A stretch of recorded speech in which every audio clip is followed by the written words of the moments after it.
How's everyone doing? Thank you, Soundless Gamer and Cuden, for the subs, for the tier 1s. Hello. Hi, Cuden. Hi, Zero Sniper. Hi, Soundless. Hello. Hi, Jax. How are you guys doing? I'm ruining my sleep schedule for you. I'm sorry. What time is it right now? What time is it? The time zone is kind of bad, huh? The time difference, 3 a.m.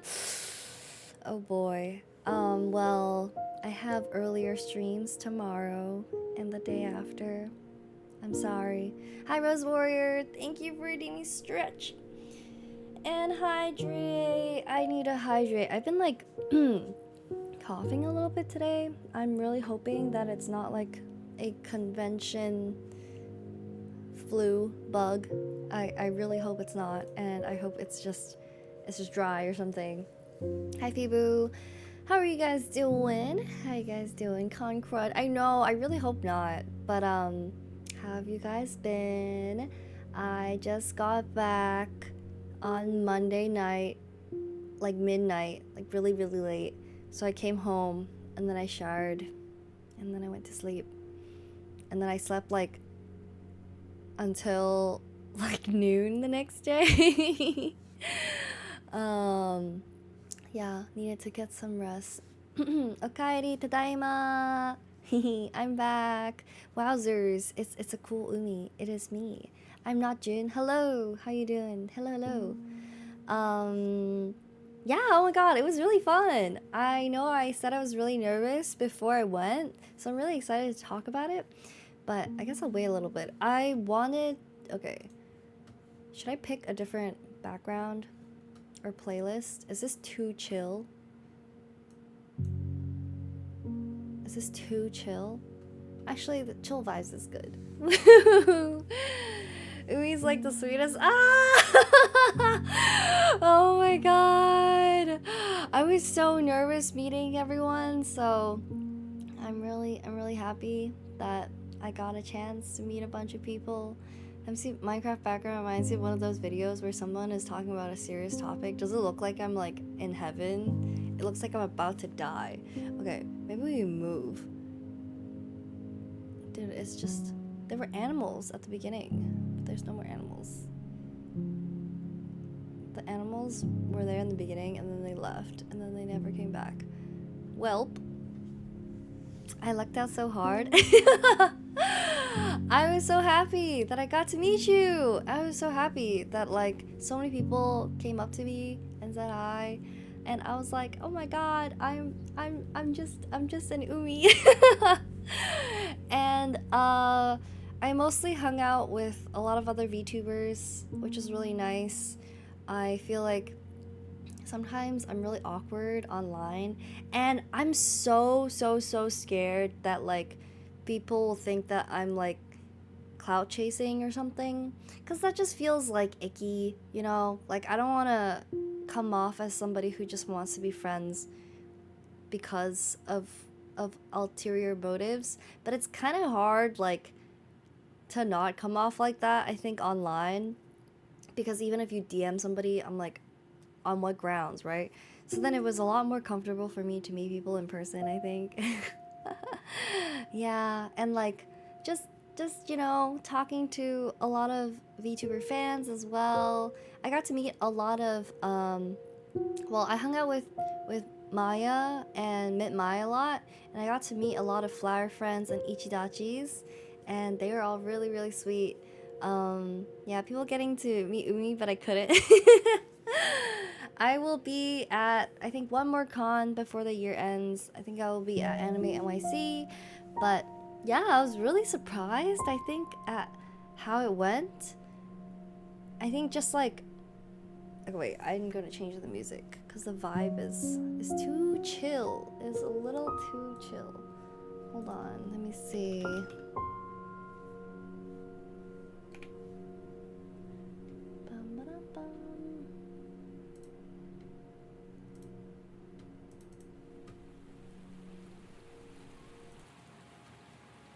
Background and music seems like a serious sad topic, right? I was like, this is a little too like depressing.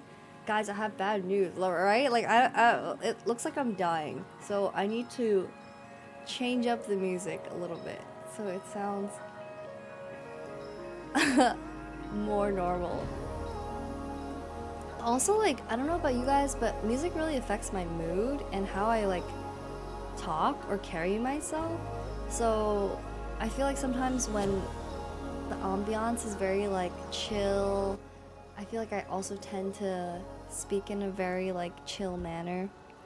So it's kind of nice to, you know, if I change up the vibe, I think it'll be better. Wait, hold on. I still haven't like separated my tracks though, so I have very limited amount of stuff that I can play.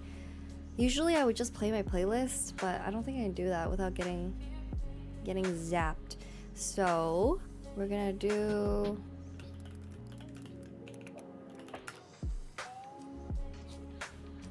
I kinda wanna play the ZZ OST. Jufufu. Exactly. ZZ OST? Perhaps.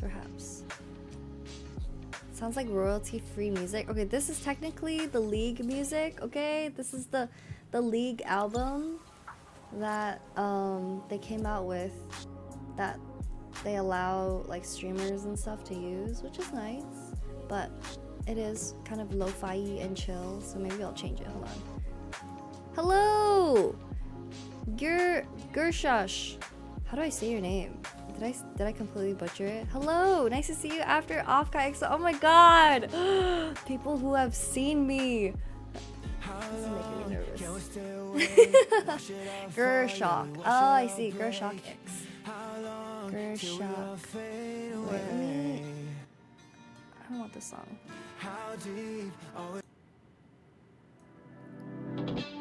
You call me X, that's my actual name. Oh!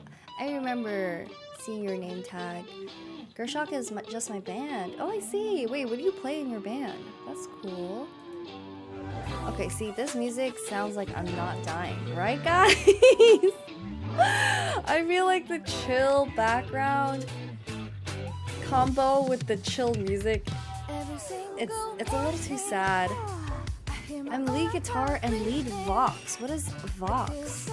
But that's cool. Lead guitar. Oh, and lead vocals. Oh, so you sing as well. That's cool.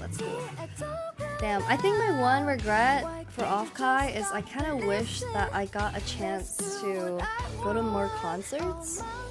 Because I was so busy, I didn't really get a chance to like snag any tickets or line up or even just like figure out when the concerts were.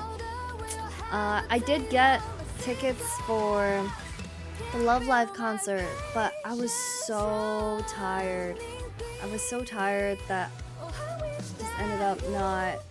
I just ended up not going because I was too eepy. Yeah, let me turn the BGM down a little bit. Is this better? Is it better? I'll also put the mic closer to me. Urewe, hello, how you doing? Is this song pinking? Yes, I'm just playing the ZZ OST.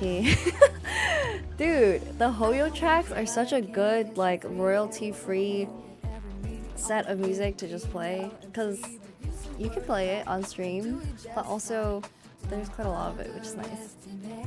Rockstar in chat. I tried to do offkai live, but I got pushed into the overflow room.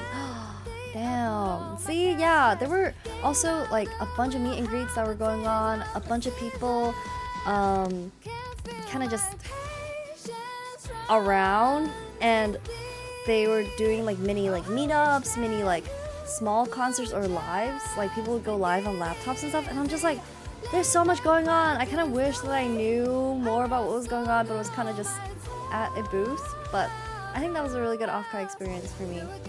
The Love Live concert went on until 5 a.m. I heard! Like, that's crazy! The sun was coming up, and you guys were like... But oh, I heard the hours are bad because it was like actually live from like Japan, and so that's why the times were so bad. But damn, sounded really hype. I kind of wish I went. I feel like it would have been really fun, but I was so tired. This is the first time I've ever traveled for a convention, and I realized that like, damn, I'm just tired. I'm so tired. I think I'm tired from like being on a plane, and also like the time difference. Even though it's only like 3 hours, I think, or something like that, of difference between East Coast and West Coast. It's like when it's late at night, like 11 or 12, I'm like, I'm so pooped. I need to sleep. Um, but yeah, I feel like because of that, I didn't really get a chance to like drink or hang out with too many people, or at least like I didn't really like drink too much, I feel. But yeah, it was still really fun. I mean, at least you slept at normal times. That's true. I guess so. I can do all those concerts into the late hours. I need my sleep. Right. I need my sleep. I really needed to sleep. I really enjoyed being able to at least like see what it was like though, because I got a chance to see what the party floor was like, and I kind of wish I had photos, but um, let me see. My GF and I would just go back and watch the movies and take it easy, and you recharge my social battery too. Yes, me too. I went back to the hotel room and I just played Love and Deep Space.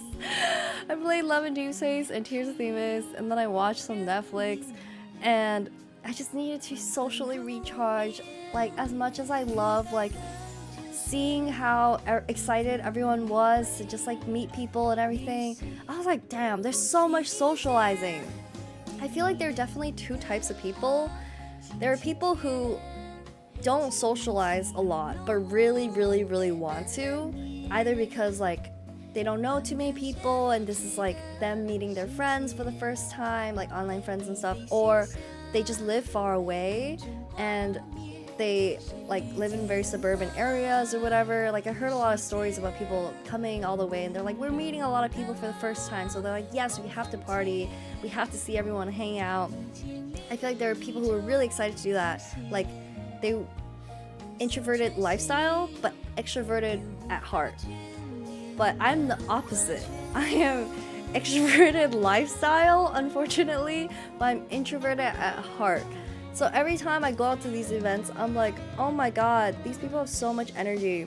How do people have so much energy? I know I'm like out here, and I know I flew all the way out here, and I do enjoy meeting people, but I need to recharge my social batteries, man.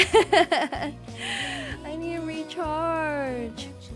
I love meeting people and making new friends, but I don't like meeting new people when I'm cranky and tired. Nobody wants to see me like that. Yeah, exactly. I'm like, this is not, you guys don't want to see me when I go nonverbal and just sit in the corner and play Love and Deep Space. I met a lot of other fellow Love and Deep Space players. That was fun. Took a picture with Caleb. I also saw a Zane cosplayer, an Xavier cosplayer, but no Caleb cosplayers. Very sad, very sad. It was my first time too. Oh, I feel like I was quite surprised. There's a lot of people that I talked to, they were like, this is my first time at offkai, and I was like, wow, me too. I feel like it definitely grew since the last convention, which is good because I guess their venue is a lot bigger now. This is also my first time going to a convention hotel, and so yeah, I've never really experienced a con like this. I've only been to like local conventions or conventions that like in Asia, and a lot of the conventions in Asia, there's not that much like socializing. You're mostly there to buy stuff, and there's also like people who are there to cosplay, but people don't really like socialize, I guess, or at least they don't party together especially. But I feel like offkai and a lot of the conventions in the US, because of the way it's built, because it's like, you know, connected to a hotel, and there's a bunch of people staying nearby and everything, it makes it a lot easier for people to have parties and stuff, which I was like, oh, that's like a part of the culture which I didn't get to experience before. But yeah, the moment the con packs up, everyone's still around, everyone's still hanging around doing stuff, and I was like, wow, it's kind of nice. It's like, it feels like camp. Like a retreat. Also, hello, Acer Nanama, hello. How you doing? How you doing? I think timing was why a lot of people decided to show up. This is a good weekend to have it. The weather was really nice. And yeah, there was a public holiday on Thursday, right? No one parties at New York cons. Um, they do, but it's kind of different. So it's very different. Okay, first of all, I don't party at New York cons. I go, like, instead of me going back to my hotel playing Love and Deep Space, I'm going the fuck home. Like, I'm going home and crashing out. I just walked for like 5-6 hours. I stood in line for like 10 hours. Like, I'm not gonna go to a party. Like, I don't understand how people do this. I also, like, when I cosplay, I have like wig headaches and everything. And boom! Sorry, I'm so introverted. I love being indoors, but for some reason, everyone thinks I love partying. Oh my god, I was talking to. I'm sorry, this is funny. I was talking to Min Mai, and we were just chatting about like going to the party room, because I ended up going with Min Mai and Maya to check out the party floor, and I was just like, yeah, I'm going. I was like, yeah, it'll be fun. We should check it out. And then Min Mai was like, I don't really like drink that much. I feel like I'm down to check it out, but I don't really want to get drunk. I'm pretty tired. I don't know what the vibes are. And she was like, oh, but like, do you like go out a lot or like drink a lot or party a lot? And I'm like, I answered the question first. I was like, oh, not really, but like, I like to drink when there's like an occasion, like socially, or like if we're playing board games or something, you know, if you're playing Catan. I was like, oh, I have this thing with Catan where every time we play, I have to drink. We have like drinking rules, and every time you trade, in order to like solidify the trade, you need a cheers, like say cheers in order to trade. And if you build anything, you also have to cheers to solidify the contract, and that's how you get drunk while you play Catan. Life hack. But I was like telling her this, and then while I was telling her this, I realized I was like, she totally just assumed that I drank a lot, and I just like confirmed it low-key. But also like, it's like I do drink a lot, but I don't party a lot. I don't know if that makes sense. I guess that makes sense, right? Like, if I'm drinking while playing Catan, that's with like 3 people, okay? That's like 4 people. So like, it's not that much socializing, I guess. But then when I'm in a crowded room full of like 50 people, I'm like, you know, yeah. Am I the goat? Indeed, indeed. If we're talking about New York City, the vibe is very different in California. Things in California are spread out very far and wide, so it takes a while to get to everything because you gotta travel around. New York is very vertical, so there's like one con on the bottom floor and different con on the top floor. Very true. But also just like partying in general, because there's so many different hotels and people are staying in different areas, like there's not really a designated like party hotel. But if you're in California, like for a convention, everyone is kind of staying at the like hotels connected to the con, so it makes sense to have things like a party floor. But then in New York, they do have like sponsored parties. There's like a really big one hosted by Sonic Boom, I think, which is like an anime style rave, or anime music and like adjacent stuff kind of rave. But they host it also like pretty far from the con, and you have to like go out of your way to go there and get tickets. And there's like not only one of these things happening, there's like 6 of these events happening. And then also there's like private events that happen with like content creators as well. And then also my apartment is there where I can go home and sit in my bed. So that's the main difference. I just go home because I'm tired. I usually like pick one day to party. Like if people invite me out to like karaoke or something, I'm always down for karaoke. But people invite me out, like I usually will go out like Saturday night or something. But like, I don't know, Friday, Sunday, I'm just like, no, I'm not partying every day. I'm going home. I'm tired. But yeah, it was really cool to see like also just people hanging around like right outside the convention, because the weather was really nice. I got to see a bunch of people just outside there doing like Wotagate, which is really cool. I want Hyuni to teach me. Say and I were like, Hyuni, please, I would like to learn. It seems like a lot of like physical exercise though, but I'm down. I feel like that would be fun to learn. I saw a lot of people doing that and hosting like mini concerts in like the open area. Yeah. I'm Kala, hello! How you doing? Hello. Umi Nation. How you doing? I feel like there are, and you just weren't part of the group before. Sponsored parties are different. I guess because offkai is purely volunteer run. No, so Anime NYC like partners up with things like it says like Anime NYC X Sonic Boom, Anime Rave, post con. But then it's still pretty far because you want like you're not partying at Javits Center. You're going like maybe like 15-minute Uber ride away, maybe like 25-minute walk kind of vibe, which is like not super far, but that's still not connected, if that makes sense. And then when you have a bunch of these happening like all over the city, then it's kind of a different vibe. Like I know one gets hosted at OS, which is a PC bang in New York, and that's really cool. They invite usually a lot of cosplayers and stuff, and then they have like a party set and everything. But that's also like a separate thing that you have to like buy a ticket for and like go to or whatever. And I'm just like, man. I'm just lazy. Hyuni mentioned, yeah, Hyuni, I'm really happy I got to meet Hyuni. Yeah, but offkai I think is run really well despite it purely being volunteer run. Every one of the staff that I talked to were really sweet. Every time I see them, especially on the last day in like the elevators and stuff, I'd be like, thank you for your service. Salute, a little salute. Yeah, I feel like they handled a lot of people and it was handled pretty well. One thing I did see was like people talking about how it smelled really bad, but actually I think kudos to offkai for making it not smell that bad. I think there's a difference between one person smelling bad and you walk past them. Like that's not the con's fault. That's just like, I have smelly friends too who are not otaku, like you know, like that's just the person who's a little sweaty and has a little bit of BO. You can't like blame the whole con for that. But I think the weather being really cool really helped.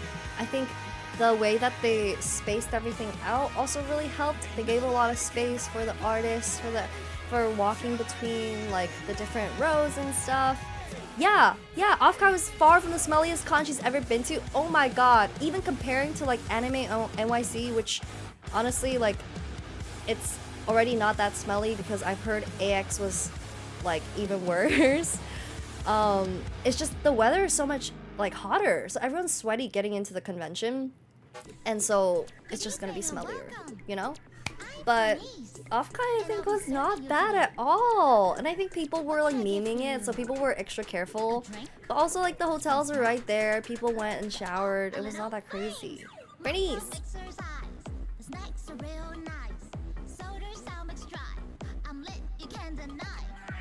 They should have played this. They should have played this.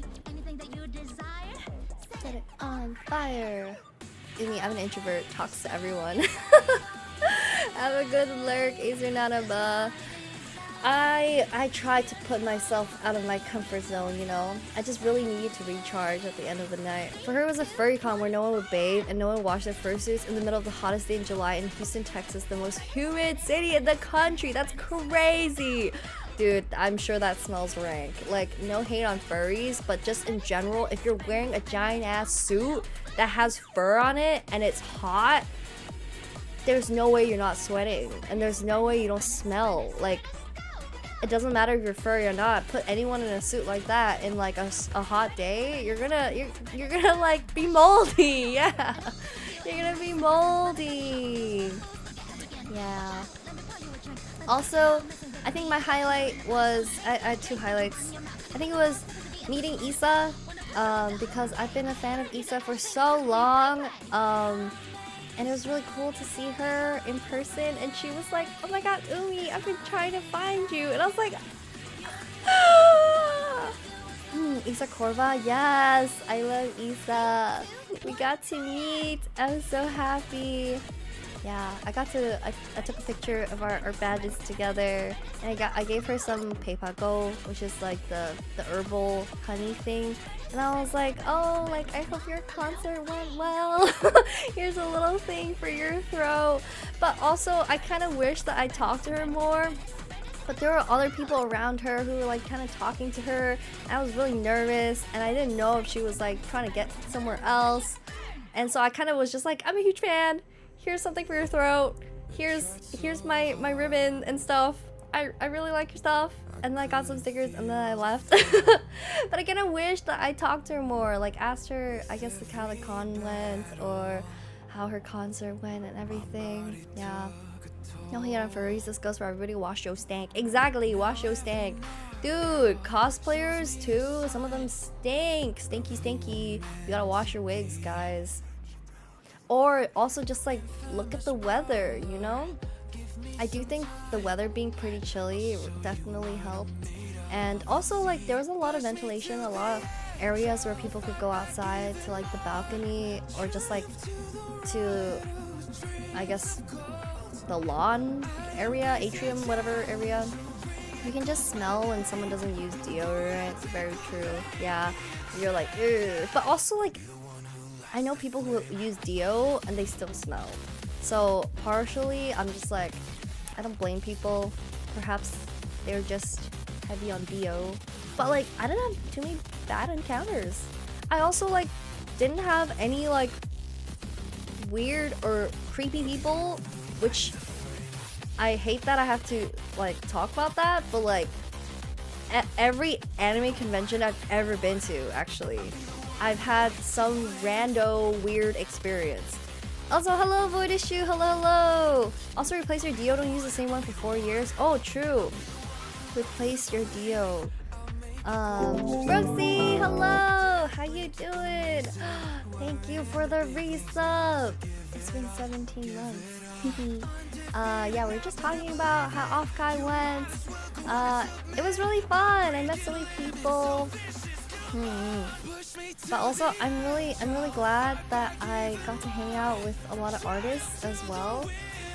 Just like doing the artist alley stuff. It was really fun. Getting to meet Xiao and Maya, who I followed Xiao and her art for so long, and then Maya, I've watched for so long and known of her and talked to her as well. But then just like seeing her in person and talking to her and hang out, I'm like, ooh, it made me so happy. Yeah, they're so sweet. Like, I think also I'm really scared sometimes with content creators. Like, there's definitely a lot of horror stories of certain content creators that just aren't who they seem to be. You know, they're one way online, but maybe they're not as friendly in person. But when you meet a person that you're like, wow, online you seem really nice, and then you meet them and you're like, wow, you're also really cool and awesome in real life. It's like, wow, I feel like I won, you know? I feel like I won. I got Yisha and ZZ. Oh, congrats, preparing to get your fufu. I am saving up for your fufu. Thank you for the hydrate. I'm drinking vitamin drink because I'm really hoping I'm not gonna get sick after this con. Please, no. Oh, but yeah, I was saying no creeps at the con, which I was really surprised. Everybody was so nice and wholesome, including fans. Like, they were so respectful and, for lack of a better word, normal. Like, they had common sense, you know, they weren't making anyone uncomfortable. They were really just genuine, really respectful and nice. And I observed that with other people, like seeing like the Ichidachis and how they treat Maya, how the flower friends treated Min-Mai, but also just like people that I would interact with. I was just like, wow, everyone's really nice and respectful. they definitely, everyone would ask for like photos or like before they touched anyone, or even just like approaching people with gifts. I was like, wow, it was really nice. That was my experience at offkai. I met people as total strangers during their lunch break, only to find out they were a VTuber and they were the sweetest people in the world, even with their cameras off. That's what I'm saying. I'm saying, usually I think I'm scared that, you know, meeting people in real life is like, oh, it turns out you're not that nice or something. I feel like I've definitely heard horror stories that way, but not my personal experience at offkai. It was definitely the opposite. Umi not getting sick challenge impossible. Yo, I was around so many people for like 4 days and I was traveling. So I'm hoping I don't get sick. Maya like lost her voice like at the end of the con, and I was like, oh my god, like you gotta rest up. Yeah, the whole streaming facade versus IRL. Yeah, like I would say like it's actually not super common. Like surprisingly, I feel like most people, especially like a lot of the streamers that I watch, not only are they literally just as chill and awesome and nice in real life, a lot of them also dress and have like the same like hair and aesthetic and vibe as their like VTuber models, which I love. Like the first time I interacted with Maya and Minmai, I asked them for their names because I didn't know who they were, but I thought Minmai was, first of all, I thought she was a Minmai cosplayer because she literally looked like Minmai, and I was like, wow, that's a really cute jacket. Are you cosplaying? She was not. She was, that was her. That was her. And then Maya as well. I was like, oh, like who is this cute girl with like pretty hair who's like helping out Xiao? At this point, I had not met Maya, and I was just like, what's your name? And she's like, I'm Maya, and I'm like, oh my god. I thought that was really funny. And also, it was really funny to like see some people and be like, this person kind of looks like this VTuber. And then I talked to them and I'm like, holy shit, you are them? That's you? That's literally you? That's pretty funny. How's the flight airport experience? It was pretty chill. I traveled with Say, so we were just like chilling. We had ramen before we came back. Yeah, we had some ramen before we came back, which was nice. We talked about yaoi to pass our time. Yeah, it's pretty chill. But usually I'm really stressed about like airport situations and traveling. I don't know. I think I'm always scared that like things will go badly. Oh, holy shit. Okay. When I was going there though, it was really bad. When I was going there was a flash flood, rainstorm, severe rainstorm, whatever. And it was like one of those really weird ones where it would rain like ridiculously hard for like 10 minutes and then it would clear up. But it would rain like super hard. Like, you know what I'm talking about? And I was trying to go out to my Uber. I literally walked like 3 minutes out to my Uber and I was drenched. Like my jeans were like soaking wet. My hair, it looked like I took a shower. It literally, my shirt, I could wring it out and there was like water coming out of it. And I was like, dude, I have to go to the airport right now. Should I change my pants? Like, should I grab like a skirt or like some shorts out of my luggage in order to change my pants? Dude, that was terrible. And then I was on the Uber, right? 10 minutes later, it literally stops raining. I was like, are you fucking kidding me? If I left like 10 minutes later or earlier or whatever, I could have missed getting this drenched. It's terrible. And then when I got there, our flight got delayed for like 2 hours because the rainstorm followed me there. It followed me to the airport. So that was not fun. But other than that first little hiccup, things went pretty well, I would say. Yeah. My friend had that experience too. Hey, what's up? You see me dressed like a sort of VTuber, so you know who I am, right? Ah, you're a fan. Yeah, I thought it was pretty funny. I also thought like, I don't know, it was really nice to like put a face to the voice as well. I think I'm a a little less intimidated. I don't know if you guys can relate. I mean, I think I still feel that way even about people who are not VTubers, but I tend to put people like on a pedestal, I think, and that happens a lot with like creators. I guess that's why people get parasocial, but I don't know, I just like look at someone and they're doing cool stuff and I'm like, this person is so cool, and I can't help but feel so small, I guess, and I can't help but feel like, wow, they're so much like cooler than me, and so I'm always scared to like interact or like talk or whatever.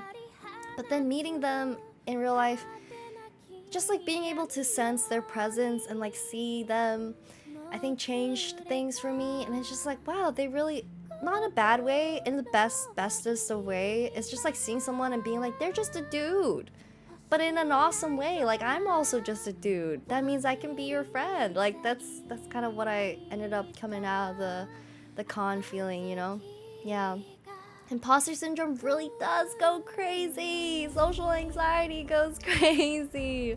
Even though I've got my own level of success with people recognizing me in public, I look at people like, oh, be Katie Cat, and I just can't picture myself being on the same level as them. Yeah, right? Like, I feel like I don't know. Like, I know numbers are not a defining trait of a person, obviously, but I think it's like the whole, you know, those dystopian like videos of like, what if in the future people had like values or numbers above their head and everyone in the society could see them. It kind of feels like that, honestly, because you can see them and you can see like the cool stuff that they do all the time. You can see like their, I guess, audience or impact or whatever it is, and you can't help but be like, wow, this person is so cool. But then it's kind of nice to realize that, yeah, they are super cool and they are doing cool shit, but they're also just a dude. Like, wow, you know? We're also just dudes. That means anything you want to do, you should just go do it, because everyone you admire, they're just dudes doing shit. Like, you can also be a dude doing shit. That's kind of what it felt like. Black Mirror, yeah, you know, like those Black Mirror-esque kind of things where it's like everyone has a value now for their oh, hold on, I dropped something.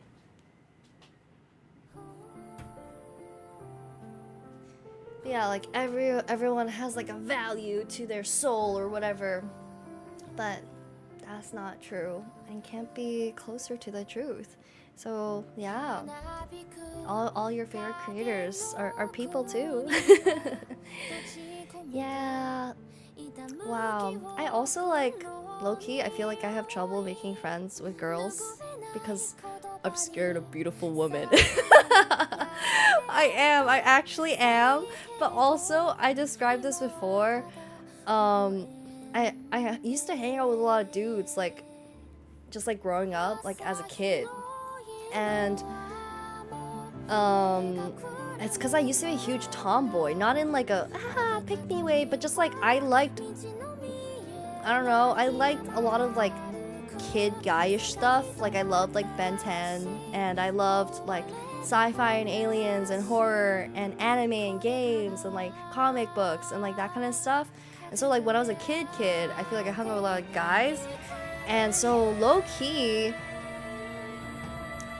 I feel like I was raised by wolves. You know how like there's like those people that are like raised in the wilderness and they come back all fucking weird, like Tarzan or some shit? I feel like that, and then I can't talk to girls. Every time I approach a girl, that's what I feel like. I'm like, I feel like I was raised by wolves and I don't know how to talk to people. I can't see tomboys being a pick me at all. I know, but the thing is, I don't look like a tomboy anymore. Dude, if you guys knew what I looked like as a kid, you guys would not believe it. I literally looked like a little boy. Like, like, I literally looked like a little boy. And I think at one point, when I was in middle school, there was a close friend of mine who would always joke and be like, oh yeah, Umi's just one of the dudes, you know? Or like, Yeah, how many dudes do we have here? Yeah, we have like 6.5, and then they will always like point at me. And then at one point I was like, oh my god, none of these dudes see me as like a female. I was like, I literally am not a girl. That's crazy. So I was like, as much as I loved all these interests, I was like, I'm still a girl, you know? And so yeah, no Umi boy verse. Hi Kako Research. Yeah, so I feel like after that, immediately, I think that was like when I was middle school, and then when I went to high school, I switched to like, instead of wearing, I used to wear these fuck ass like cargo shorts. Because of course I did. I used to wear these like cargo shorts and like giant graphic t-shirts and stuff. Or like really baggy jeans and stuff. But then now, or like in high school, I switched to wearing like my uniform skirt instead. I literally would used to wear like the cargo shorts that technically were supposed to be like the boys' uniform, and then my mom as well was like, you should stop doing that. Why, you should maybe wear not that. And I was like, so then I changed to like wearing skirts and like, you know, socks and stuff like that, or like stockings.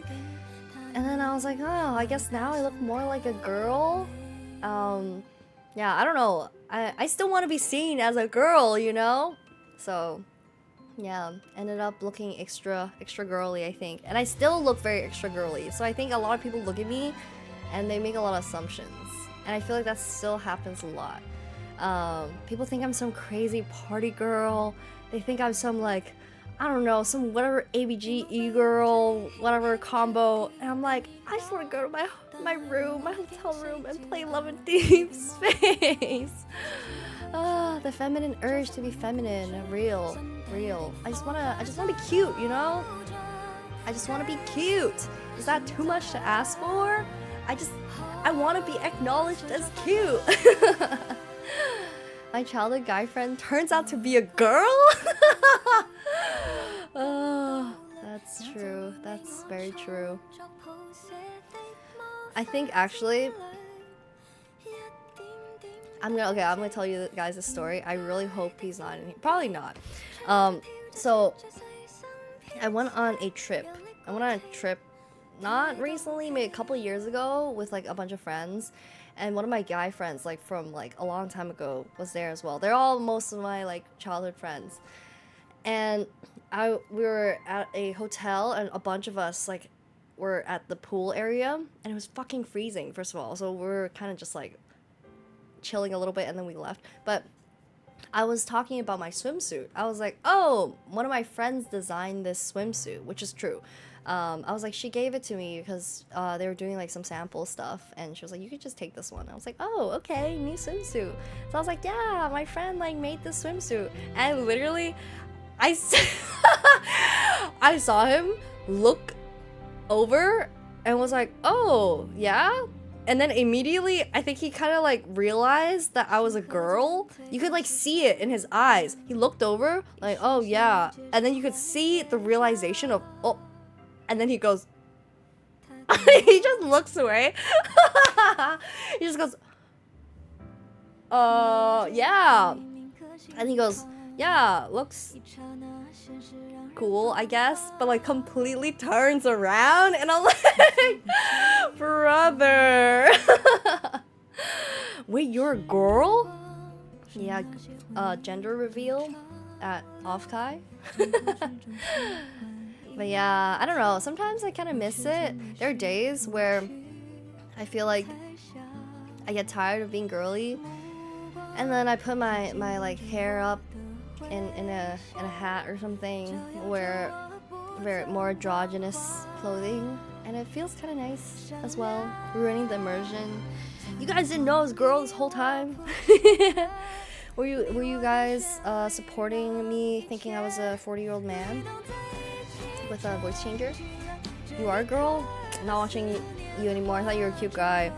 I'm sorry guys for deceiving you this whole time. sorry for being a trickster, a little bit of a trickster. Also, Swimin, how are you doing? I usually only watch bald men on Twitch. Honestly, me too. I especially like watching this specific bald man who's Canadian and has like these headphones. I mean, most streamers have headphones, but yeah, I guess mostly bald men on Twitch, right? Wait, hold on. Let me drink some water.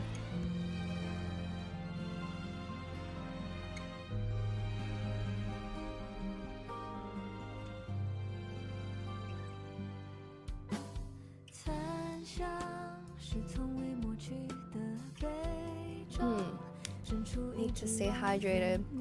That's the best of the best bald man. That is an SSR bald man. You're so right. That is an SSR bald man.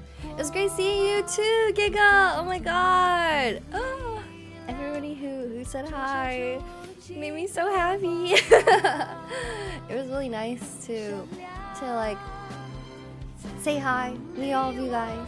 You know, I hope you guys got home safe. And I saw Giga and Giga saw Umi, and I basically saw Umi by proxy. I can't believe I didn't see you, Sumin. I was around. I mean, I guess to be fair, so I was at Maya and Xiao's booth most of the weekend.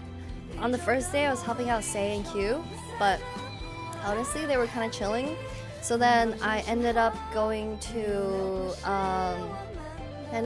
get like bubble tea and like popcorn chicken and like bami's and stuff for everyone because I was like, oh, we're kind of chilling. So then I just went and got food for them and then came back, and then mostly just hung around. Kieran, thank you for the stretch and the posture check, and the hydrate, the whole care package. Hello, Kieran. Thank you.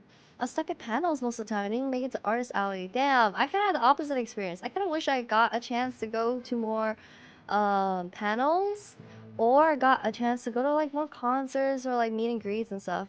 But yeah, Maya's booth was nuts all weekend. It was crazy. So I helped Maya and Xiao's booth for Saturday and Sunday. I've never seen an Artist Alley booth have a line. That was crazy. A line. I was like, we're running a whole ass business right now. Like, that's crazy. So, how it ran was we literally had a line, and then, very, very smart of Xiao, she laminated these, like, menus, like catalogs, and people would mark stuff that they wanted, and then we'd grab it, and then I would just, like, grab all the stuff that they ordered, wipe off the things that they ordered, and then I would have to give it to the next person. And oh my god, it was pretty hectic, but it was really fun. Yeah, next year we can trade. You can be Swimming, and I'll be Umi. Okay, we can trade tags. Oh, what's called the? Oh, I forgot to take a picture of all of my ribbons. I still need to put like 3 ribbons on. That's why I haven't taken a picture yet. But the the ribbon trail ended up pretty long. I will show a picture. They had you working retail. They really did. But it was really fun. Honestly, I prefer this to retail. At least people aren't mean and people aren't like, do you have this in this size? Like, no, just tell me what you fucking want and I'll give it to you. You know? Yeah, Maya and Ormo's booth were insane last year. Oh, I got to kind of meet Ormo. Ormo came by Maya's booth and then we talked a little bit. She was really cute. Were there stickers of you, or did I just get there too late? I actually don't know. I think that there weren't much after last offkai, but I will be putting up some stuff on the Etsy store. I think I'm gonna be putting up some stickers, prints, and then Say actually said she might be down to like draw another print, or something. So then I'm gonna be doing that. Uh, yeah. I need to really lock in and, and get that done, but I think with the people coming up to me and chatting and stuff like that, I was like, I kind of want to put some Umi merch online. I feel like that would be good. Listening to you talk about it, Offkai's making me want to save up for it, maybe. I feel like you would have fun at Offkai. I feel like Offkai is definitely like, it's like OomphCon. It's just like people hanging out that I feel like they're working within the same space, you know? Either they're artists or VTuber fans or Offkai staff or people who worked at the industry booths and stuff. I feel like it's mostly, I don't know what OomphCon is. Like OomphCon. Yeah, OomphCon. Exactly. Yes, yes, yes. OomphCon. Like Oompies. Yes, yes. Yeah. The bare minimum for ribbon count was 200. That's great. Yeah. Honestly, I didn't think I was gonna give out like all my ribbons and business cards, but I'm basically out, which is crazy. I was like, fuck, I ordered too many ribbons and I ordered too many business cards. But it's crazy. I just everything. I met so many people. It's crazy. Literally every 5 minutes, Oomph spotted. Oh my god, Fungi! Oomph spotted. That was literally me seeing. I said Oomphy, seeing Fungi. I was like, that mask has a fungi little frog on it, and I was like, are they a fungi fan or is that a fungi? That was really cute. Yeah, I kept doing that too. I was like, is that Mint Mai or a Mint Mai cosplayer? Is that Maya or Maya cos? It was so hard to tell, guys.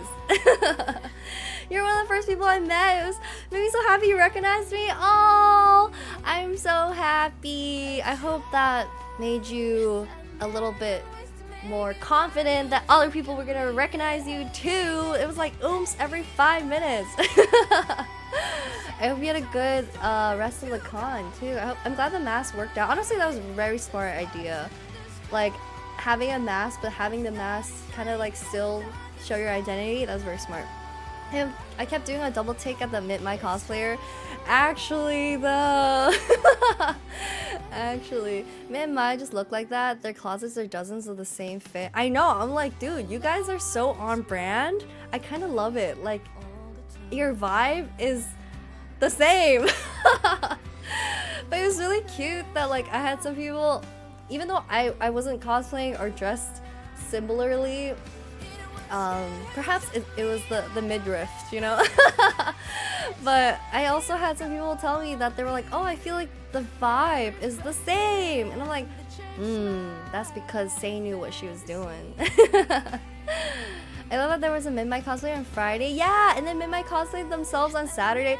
Also, all of Midnight's outfits, cosplay or not, literally, I was like, girl, you look like Midnight. Oh, it was so funny. The vibe was the same, I agree a lot. Yes, okay, at least the vibe was there. Say knew what she was doing. She was like, I gotta capture that vibe, you know? Real Midnight, so pretty. Dude, honestly, every freaking VTuber that I met, I was like, everyone's so pretty. Also the artists, I was like, oh my god. Like, especially the artists too, which a lot of the artists, because you don't really like get to see them other than their OCs and they don't really talk. I don't know, seeing everyone, I was like, oh my god, everyone's so pretty, so handsome. I'm scared. Everyone is hot. But oops are too pretty to VTube. Actually though, I was like, damn. But I think it checks out, you know? Because I think you need some, like, you need a certain type of charisma and a certain type of confidence, at least, to be able to talk to people on a stream. And I feel like some of that must come from like caring about how you look, even if it's a little bit. Even if it's like, hey, I like this jacket, it feels like it's my vibe. Or hey, I feel like these things are very much my aesthetic. I'm gonna make sure that I like have like a hair clip or have like, I don't know, a certain fashion style. Yeah, I feel like they definitely, you can see it reflect in what they ended up wearing. I met a new artist that I followed recently, and their Narissa cosplay was jaw-dropping. You see, like, oh my god, these artists are cosplayers too? Crazy, crazy. Wait, you guys said something about... Oh yeah, you guys had a very prime spot with the open corner catching foot traffic from Vite Ramen Ara Culture. Yeah. The booth that we're at was right across from, right across from Vite Ramen and Ara Culture. And Vite Ramen was really, really nice when everyone was packing up. They had some, like, extra stuff that they were like, we don't really want to take this home. Anyone want any? And they gave it to a lot of the artists, which was really nice. I actually just got to try their, beef pho one, I think. And it was really good. I really liked the broth. Yeah, and it didn't feel like too gross or artificial, or like, certain ramens have that kind of like, you just like feel really heavy after eating it. I feel like it didn't have that. It was definitely like, it makes sense that it's marketed as like a healthy ramen. Yeah, they gave out free ramen to staff too. We eating good. That's so nice. Yeah, I'm so glad I got to try some. Um, yeah, Vite Ramen. And then Ara Culture, it was really cool. Like, I didn't really get a chance to, like, go around for the panels, which, by the way, if you guys did, I want to hear about what your favorite panels were. Because I'm really curious, like, what you guys were up to. I was just, like, sitting at the booths or standing. So I didn't really get a chance to explore. If you guys went to see, like, I guess the industry stuff, or if you guys got to see some of the panels, I'm curious, or concerts, I'm curious what you guys got up to. I got to kind of experience the meet and greets a little bit because the Culture booth was right across from me. So I can kind of see what's going on. But it was really cute to see like so many people lined up getting to meet their Oshi, and then just like putting the headphones on while they're like chatting with their Oshi, and their Oshi's like happily like talking to them. I'm like, wow, that's really cool. Maybe one day if I grow like a little sprout, I will have a meet and greet. That would be nice. The meet and greets. Oh, the MGS, not meet and greets. The Metal Gear Solid panel with Berry Bug, Mint, Jets, and Grimmy was super duper fun. Oh, I also got to meet Barry, and we oomphed up. It was really nice. She's so sweet. I think Say and I, we both met her at the same, or actually, Say met her at the Oshi bar. But we were talking all together and we're like, we should hang out. Barry is so sweet. My Kamiyoshi will never be there. Your Kamiyoshi? I watched the V4 concert and offkai live concert and got to go to 2 meet and greets. Oh, which ones? Which ones? I got a free awesome meet and greet at the Hodisei booth and met Ui Universe. That's true. That's true. Free meet and greet. I'm so jealous you met Barry. Barry is so freaking cool, and she's also so pretty, and she's so funny. Dude, are you sensing a pattern here? It's actually crazy. Like, all of them are actually, like, they're so pretty and they're so funny, and it's crazy to hear their voice in person. I'm like, oh my god, that's you! That's her. That's literally her. Being on the panels team, I loved all the panels equally, real and true, but I love the panels with Ooms a little bit more equally, a little bit more, just a little bit more equal, you know? Which ones? I won't tell. I didn't know about the Oshi bar this year. I need to remember to do it next year. I was tempted to go, but then I was like, I don't want to fucking buy a ticket. I was like, I don't want to buy a ticket, and it's kind of far.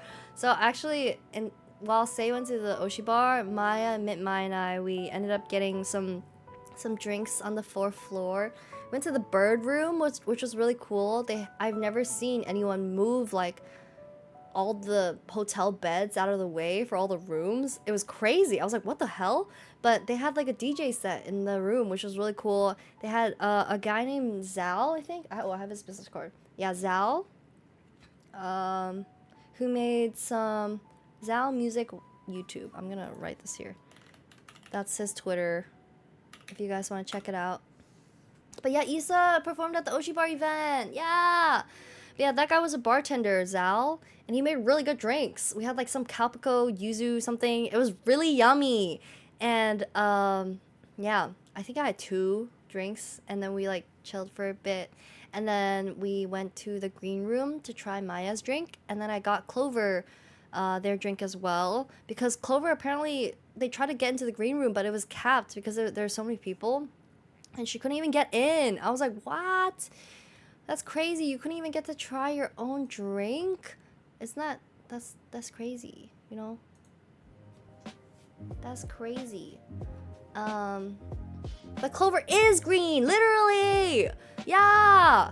We yeah, but it's okay. I ended up bringing it to Clover so they could try.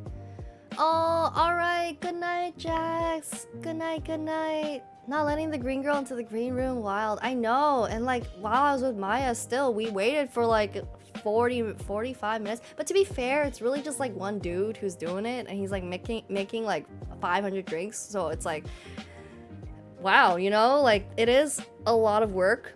But I kind of wish that they gave like priority to at least like Maya and Clover and stuff, you know.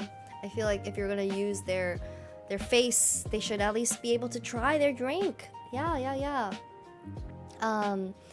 it was really cute though. The room was really green. They changed the lights and everything, so it was green. And the drinks were pretty good. Maya's drink tasted like fairy nectar. It was like very much like honey, but it was really sweet. And then Clover's drink had like midori in it, which made it very, very green. But it was so strong. It kind of tasted like melon, which was like nice, but it was so strong. And Clover was like, this is what they think of me? This is insane. This is such a strong drink. And it was very strong. Yeah, when we were getting the drinks, I was like covering it with my hands. I was like holding both.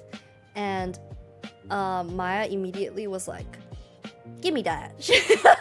She was like, your small beautiful hands are not covering the drinks at all. Give me that. And then we found drink covers, and she put the drink covers on for us, and then we brought it down. And I was like, chat was right. Oomfies, you were right. I'm so glad Maya or Say or someone is around to make sure I'm okay. Yeah, gotta watch out for each other. But yeah, I got to meet Namimi as well. And Namimi gave me a dormy, a little 3D printed dormy, and it was so cute. Namimi is so cute. Namimi literally looks like Namimi. No wonder people kept asking her why she was cosplaying, because she literally looks like Namimi. Like, it's crazy. She's so freaking cute, and her voice is so distinct as well. I heard her voice, I was like, Namimi? She's so cute. Also, it was really cool to meet Clover and Prowler. I got to meet Teeny, but it was only for a split second because we were running around and Teeny was very, very busy. But I got to meet Teeny, Clover, Prowler, because Prowler was helping out with the Vivaria booth. That was cool. Yeah. You could say it was only for a teeny second, but bruh. It was really quick. I had to say hi to some people while I was like running around. I felt so bad. I'm like, at one point I was like running to, oh my god, Darren! Stop! Oh my god! Thank you for the 10 gift subs! Oh my god! Wait. Also, wait. I want to shout you out, but are you? I'm sad I didn't get a chance to ask you, but are you like soft streaming now?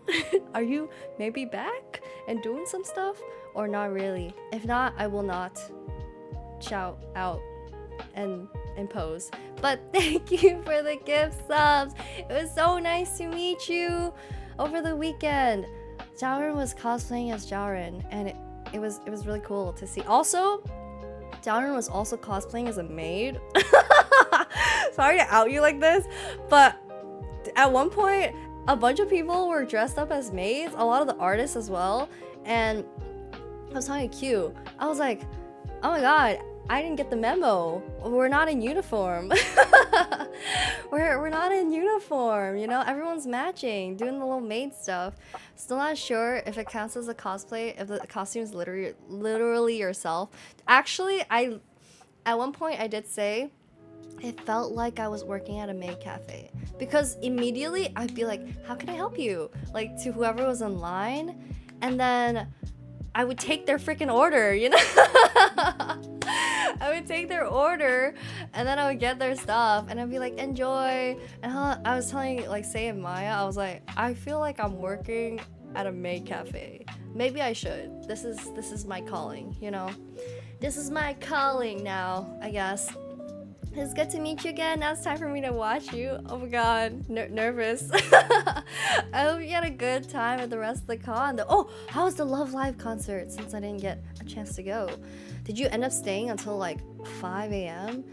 Everyone at Bobby and Newsie's booth were dressed up as maids. It was so cute, right? It was so cute. Everyone was dressed up as maids. They were right behind us. So I was feeling FOMO because I'd turn around and I would just like see a bunch of maids. I'm like, damn, I'm not in uniform, guys. I feel out of place. Umi and maid would have killed me. Maybe next year. Maybe next year. They got you working retail and a restaurant gig. At least I didn't have to sign any omurices with the magic. The omurice. Yeah, I know certain anime cons have like maid cafe collabs and stuff like that they do. I'm gonna see. Wait, actually, I wonder if Anime NYC is doing that. Maybe because I was gonna go and help out with a bunch of like artist friends and stuff like that at Anime NYC, but maybe I should apply for the maid cafe. I can use my Artist Alley booth experience, you know? I didn't go to the concert either. Oh, I was just dropping by. Dude, it was starting so late. It was starting at like midnight. Or no, it was starting at 1 a.m. And at 11, I was like, I'm ready to pass out. So I ended up going upstairs to go sleep. I was too tired. But also like, I don't know how people... Oh, I guess people wake up later as well. We woke up early to set up for Artist Alley. But every night, I'd be like, how do these people have so much energy? Especially a lot of the offkai staff or people who are cosplaying. I'm like, how do you have the energy? You sleep during con weekend? Dude, 11 o'clock, I'm in my room. I have a face mask on. I'm playing Love and Deep Space. I'm eating a cookie or something. I'm like straight chilling. And low-key, I can hear people through the walls a little bit. Like sometimes I can hear people like playing music or talking in the hallway or something. And I'll think for like a split second. For 1 second, I'll be like, am I a loser? Like, is this loser behavior? Should I go and socialize and like actually like not just sit around at a con in bed? Literally for 1 second. And then the second after, I'm like, no, this is the right decision. I wanted this. I need this. This is what I want to do with my time. Yeah. I was like thinking and I'm like, no, I need energy for tomorrow, you know? And it just happens that my social battery, you know, gets drained. I was doing 40k steps a day, so I packed protein bars to keep my energy up, but I was so dead by Sunday. See? It's impossible. Yeah. I too hear people in the wall sometimes. It goes away if I take my pills. Yeah, just, you know, casually hearing people in the walls at the con hotel, but also at home, just in general, you know. I do hope that maybe next year, I'm definitely going next year again, I think, because I don't really travel for conventions, but I think this is a convention that I would travel for. And so, yeah, I think maybe next year, I don't know if, because I've heard from a lot of artists that it was really, really hard to get into the Artist Alley. And so I'm like, I don't know if I'll get in, but it would be cool if I got to Artist Alley. If not, then I think it would just be fun to go with like friends and stuff. But yeah. What sounds are coming through the walls? The voices, they tell me to roll for gotcha. Do you know what happened to me this weekend though? Oh my god, I was so sad. So it was my husband, Marius von Hagen from Tears of Themis. It was his birthday on Saturday. And his banner ended on Sunday. And I rolled like maybe 45 rolls. And I was like, oh, I have like some other rolls left, but I'll roll on Sunday. And I was working all day and I was like doing stuff, doing whatever.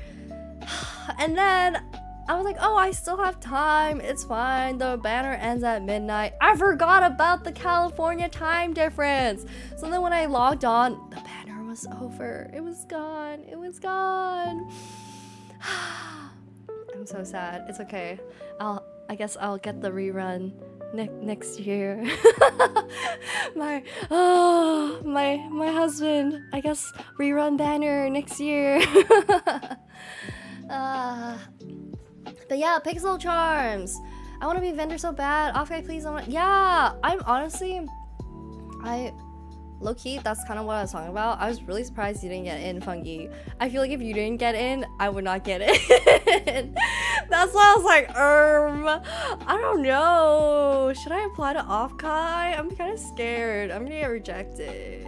But, yeah, if I had $1 for every banner Umi missed, I'd be so rich. How does this keep happening? Like, how does this keep happening? I missed Hugo as well.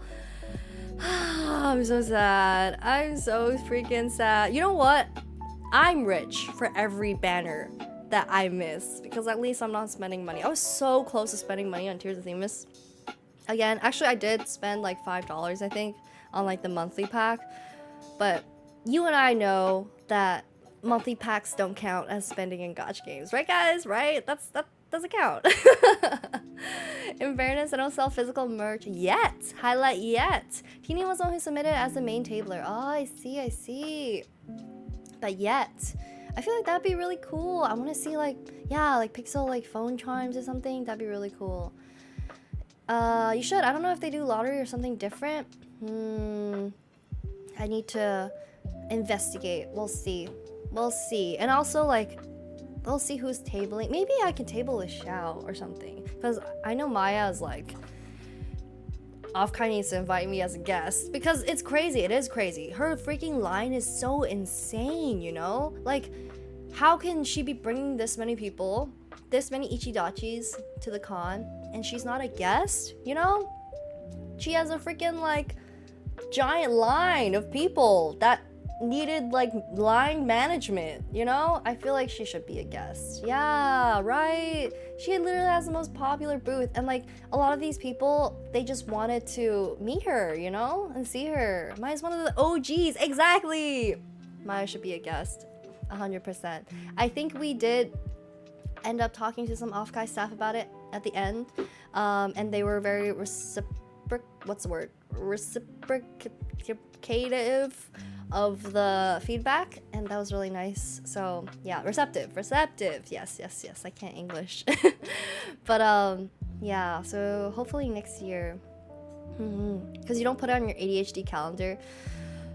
You're so right. I don't put gacha banners on my ADHD calendars, okay? Also, I have like 3 ADHD calendars, which I don't know if it helps my ADHD, but you know what? At least I see it a lot, but sometimes I forget. I'm like, which calendar did I put what? Yeah. Slay, hello. But you slayed so hard in those fits. Thank you. I don't know if the text to speech is working. I forget if I fixed it. Maybe I did not. I don't even know why it's broken. Okay, wait, let me write this down. Hold on, let me write this down. Text to speech.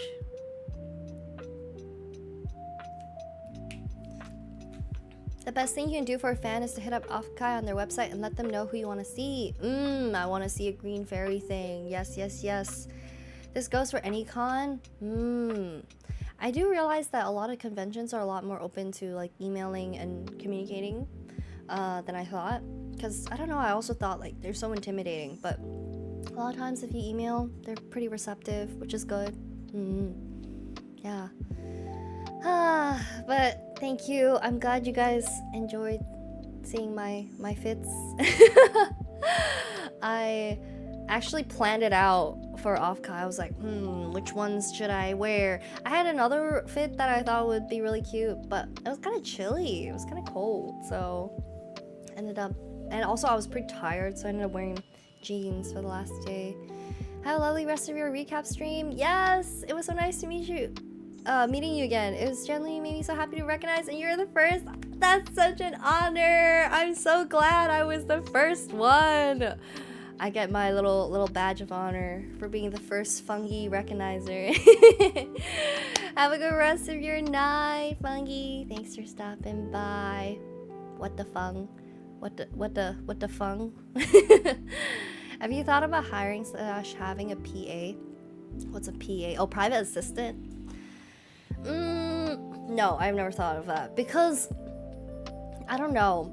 I think like schedule management is something that I definitely struggle with, and I have a bit of time blindness, which is why I have a lot of anxiety around time, which is it's really weird because I'm either like every minute, like if I'm traveling especially or trying to get somewhere, I will be checking my like phone every minute.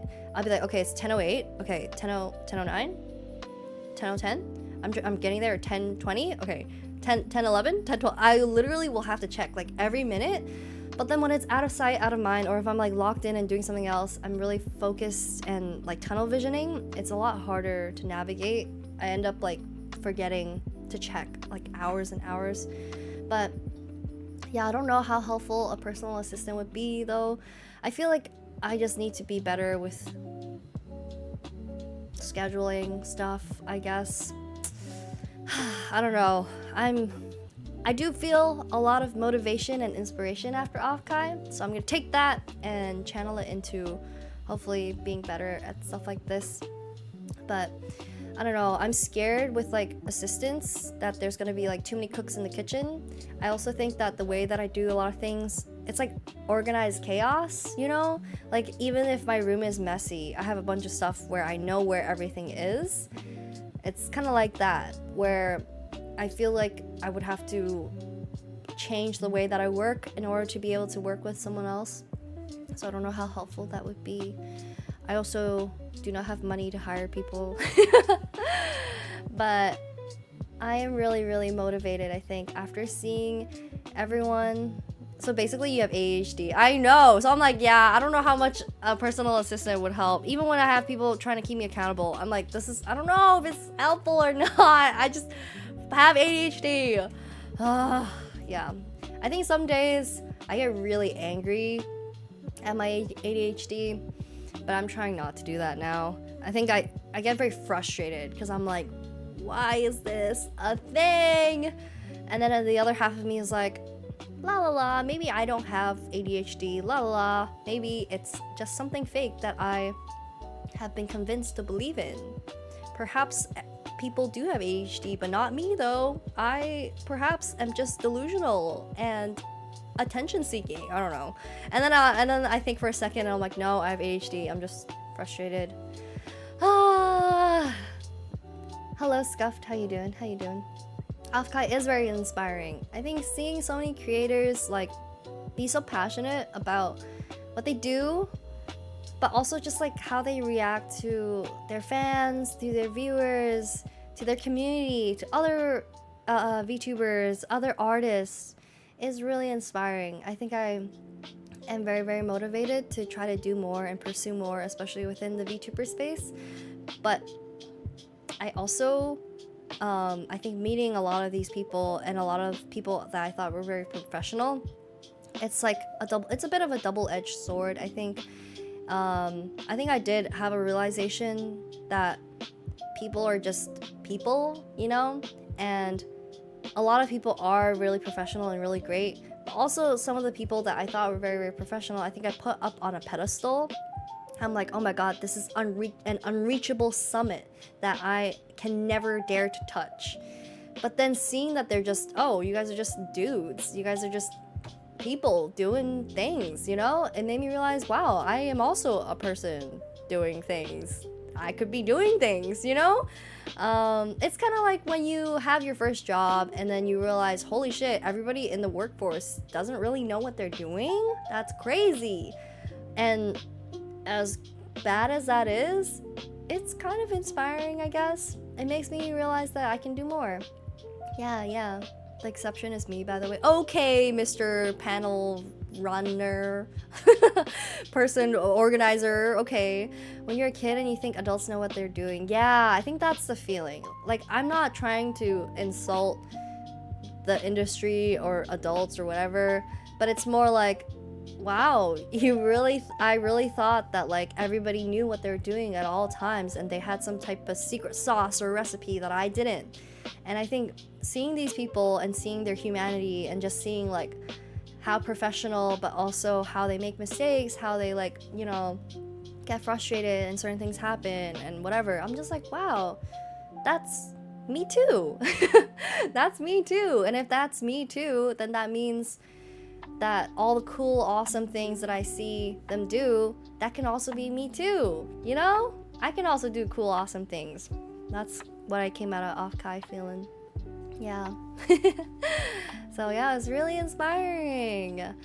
Yeah. And also seeing a lot of the VTuber like fans and viewers was also really inspiring. Like, wow.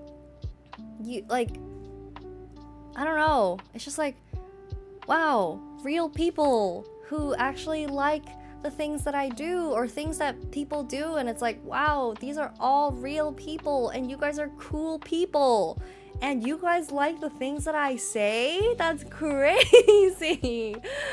That's also kind of how I felt. But yeah. Oh, I also got a chance to walk around the San Jose area. I ended up wandering around and I got lost. That's crazy. You guys are people. That's crazy. That's crazy. We love the umi. But yeah, I did realize how introverted I was though, and how I don't appear so. Because I think I met a lot of people who looked very introverted, but I'm like, you guys have so much energy. Meanwhile, I'm like, I need to go on a walk, like an old man, like a solemn old man. I need to reconnect with nature. I walked around the convention center, like just kind of like far out a little bit, and it was really nice. The weather was beautiful, so it was a really nice walk. And yeah, there's this thing called GPS on your phone. How did you get lost? I walked like one way, and then when I was walking back, I was like, I literally walked a straight line. There's no way I can get lost, right? But I guess I took a turn because I started walking and I was like, this doesn't look like where I was. And then I pulled out my phone and I was like, oh, I'm lost. I just backtracked, which is fine. But that was kind of funny. I was like texting Say. She was like, where'd you go? And I'm like, I went on a walk and then I kind of got lost, but I'm coming back now. Yeah, it was very needed though. And I thought it was kind of funny as well. Next to offkai, I think day 2, so like Saturday or Sunday, maybe both, they were running this like vintage market, like thrift shop kind of thing.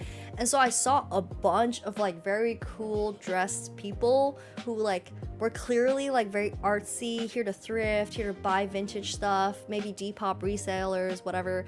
And they all went to, like, they were going to this thing right literally a block away from the con. And then walking next to this con is also hordes of like clearly otaku wearing like all the what's it called, the not hanfu, the what's it called, the happy coats. Yes, everyone was wearing that hapa coats. Hapa. And then everybody had like stuff on their head as well. Like a lot of people were wearing hats or like funky clips, and then like having the giant ass ribbons on their badges. And it was just so funny to see all these people standing next to this vintage art market. And I'm like watching this and I'm like, this is so interesting. I wonder what either crowd thinks of either. It's literally a block away from the con. But yeah. Oh, there was also like, oh my god, I felt really bad for some of the people who were just normal people staying at the Marriott, which is like, oh god, why would you stay here during like a convention? Because they're just, you know, 4th floor, it's completely like a party floor, and literally when the door opens, a wall of musk hits you. And I cannot imagine being some dude who's just visiting, and then the door opens and you're like, what the fuck is happening? Like, what is this hotel? The musk, literally. Presumably they didn't know. Yeah, there was, so Mike, who was tabling with us, or table kittening with me, because me and Mike were table kittens for Xiao and Maya. So Mike, apparently he was going to the gym, and he was just wearing a regular shirt because he's going to work out. He ran into a pilot, a captain, and he's clearly just like wearing his like captain's uniform. He's holding like a single luggage, and then the guy goes, man, these conventions, right? And then he's like, yeah, you know, like otak or like weebs, man, like crazy. I'm like, you're fucking here helping out, what do you mean? He was like, it's too funny, I couldn't resist. He talked to me like I was a normal person. That's so funny. Didn't think about the Musk. I was thinking about the bunny girls in the lobbies. Oh, true. Oh, true. But like, dude, imagine you're a pilot. You're probably only here for like 1 or 2 days just for a layover before you fly back. And like, this is like what you're encountering. Oh, God. Oh, my God. When is Umi selling deodorant? If I table at a con again, I promise I will sell some Dio. I never made it to the party floor. What was even going on up there? I heard some people were drinking up on the roof or something too, but I did visit the party floor. I only went into the green room and the bird room, and they had some pretty good drinks.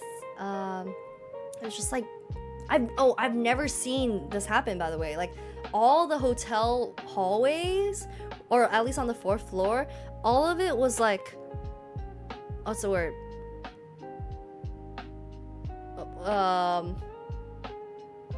What's the word? Like,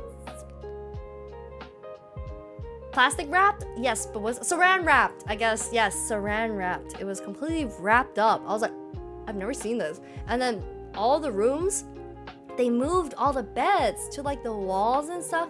There were a bunch of anime like girl standees everywhere, like VTuber standees. A bunch of people had like DJ sets, and they were just like doing it on a bed, or they're just like doing it like on the side of the room. But I think the fact that it was very like musky and the hallways were pretty tight did make it, and because everyone's like kind of bouncing between rooms, it did kind of feel like a college dorm kind of party vibe. But yeah, it was pretty interesting, and the drinks were pretty good. Inside of you there are 2 Umis, one who can code switch and talk to a pilot, and one who is an absolute weeb and a anime girl on the internet. Pilots are pretty used to stuff though, pretty super chill. Yeah.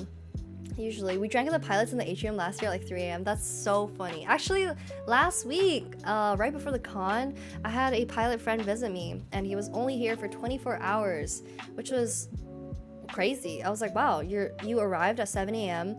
You're here to hang out. He like took a nap, and then we hung out, and then the next morning he left at 6 a.m. And I was like, damn, that's kind of crazy. The legendary offkai Gen 3 atrium parties. Oh, I have heard. I feel like the vibe is kind of different because this con is a lot bigger, but I think it was good. I think it was big, but in a good way, you know? Like, everyone still ended up, I think, being able to like do the things they wanted to. People got to see a lot of people that they wanted to, and I don't think it detracted from like the vibes of the previous con. I didn't go to the previous con, but I heard that like it was more cozy and that people were kind of just, you know, getting to hang out with people more. But I still think that happened, and I think that's just the vibe of this con in general. Like, offkai is seriously still, I would say, one of the most wholesome, like respectful and friendly crowds of people that I've ever seen at a con. Like, artists, industry people, VTubers, fans, people who are just here to buy stuff, whatever. Like, everyone I met was really, really sweet. And I cannot say that about other cons. Like, as much fun as I have at the other cons, it's mostly like the group of people that I stick with or meet. They're like nice, but like you don't really interact with too many other people. Artists are kind of just a little more disconnected, and they're just trying to sell stuff, you know, because people like different things, they have different styles. But meanwhile here, everyone's kind of brought together because everyone likes VTubers, so there's at least that. Yeah. Different vibe this year for sure, with no alky in the atrium, which we definitely didn't sneak in. I didn't even know that was a rule. That's crazy, because people were definitely drinking in the atrium. Uh, what's the sneak in tech? I think people were just drinking. They'll kill me if I say. I think it's called drinking in broad daylight and hoping nobody calls you out. Jeff don't think offkai is my vibe. Really? I really liked it. I also think with the other cons, I always okay, maybe because I wasn't cosplaying this time, but every single anime con that I've been to, there's always been like creeps, you know? Just like some of them are actually like, okay, I don't know why, like this is not like you're behaving in a weird way and that's not great. But then some people are like, you can tell their intentions are good, but then it's just like, why are you following me around? And like it happens a lot at anime cons, but it didn't happen at offkai. No, don't say my bad. Shut up. I was saying not at offkai. I said offkai was not like that. Complete opposite vibe. I think everybody was nice and respectful, and everyone I met, I was happy to have met, you know? Got a dash? Alright, Amakala! Meeting you was cool even if we didn't get to interact too much. Yes! I hope you have a good rest of your evening. I feel like the VTuber sphere filters out the creeps a lot better than the general anime sphere, but I would think that's the opposite, right? I thought that like, because of a lot of the stories about like people being very parasocial, I'm like, oh, like, are there not more people who might be like disrespectful or like even unknowingly so, right, to creators and stuff? But no, I think it's actually the complete opposite. A lot of people are anxious, I think, about, I guess, being disrespectful, and so they're extra careful. But I guess like with anime, people don't care about others. They're just like, yeah, I just like my 2D wife and I don't fucking care about anyone else. I feel like that's kind of the vibe that I get. So it is definitely more disconnected. Yeah, more disconnected. Okay, I'm gonna go pee. I will be back. I need to pee. The fact that a lot of creators go incognito helps, I'm sure. That's true. But also, I was very surprised to see just how many creators like didn't go incognito. I was just like, damn, like you guys are so brave. Like, I'm not gonna name names, but there were some creators where I was like, you're huge. Should you not be like wearing a mask or being incognito or something? I'm like, that's kind of crazy, you know? I always make sure to disrespect people in the same amount regardless of community. Yes, we love equality. Okay, also hi Spitfire. Alright, I'm gonna go pee. I'll be right back. Be right back.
I am back.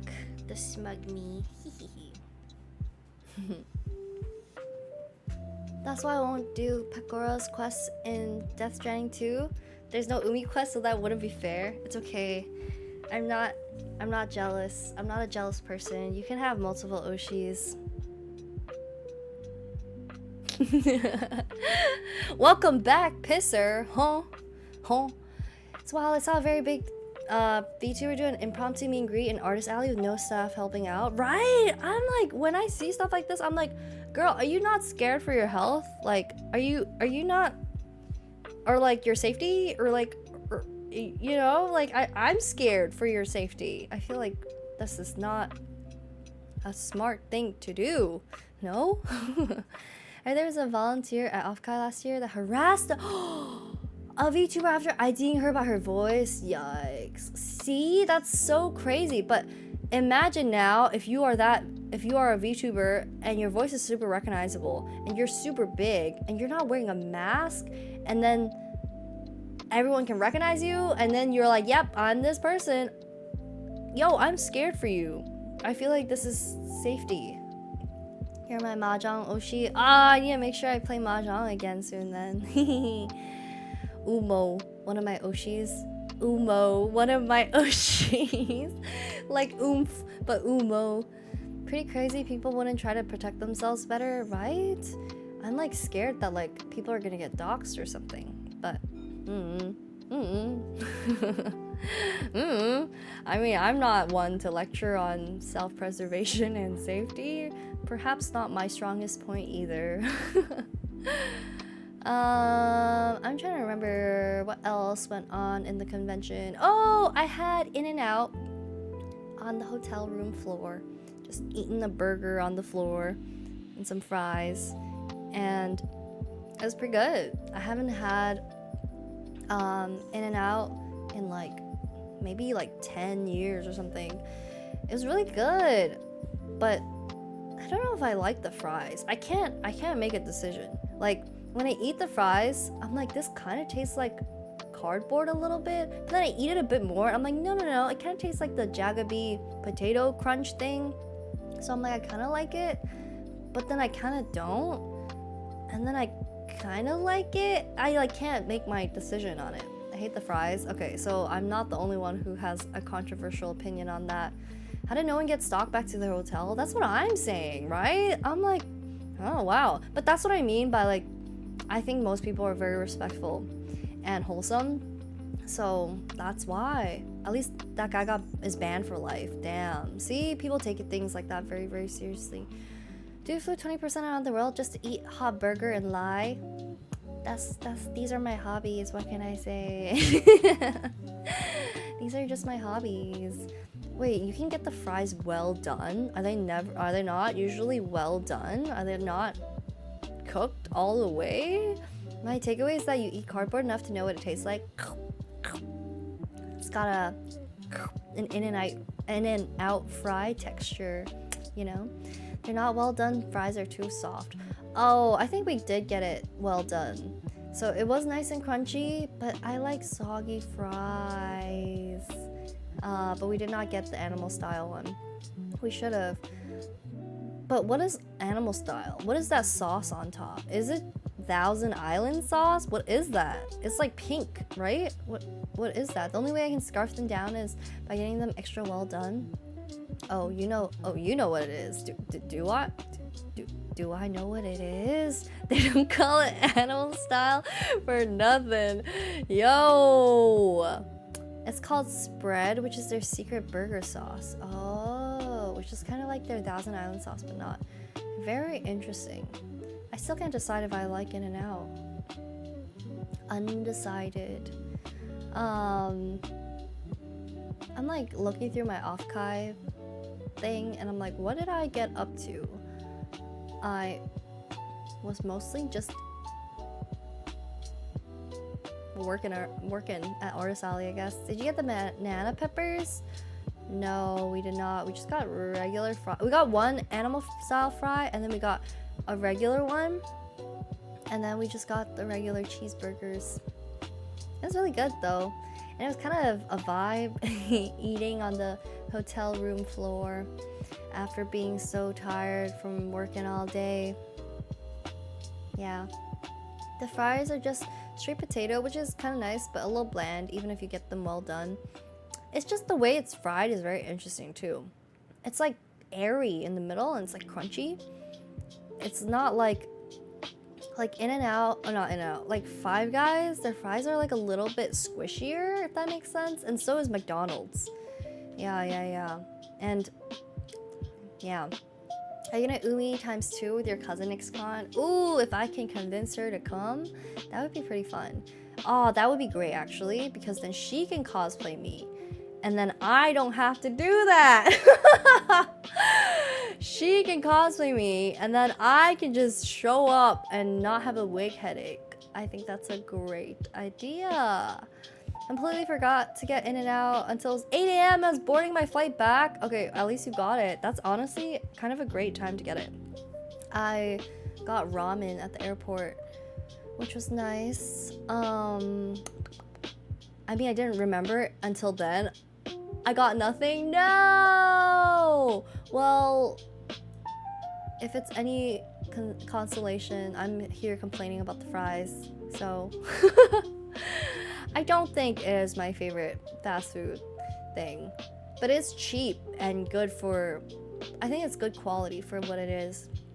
Oh, that KBBQ that I got at the end though.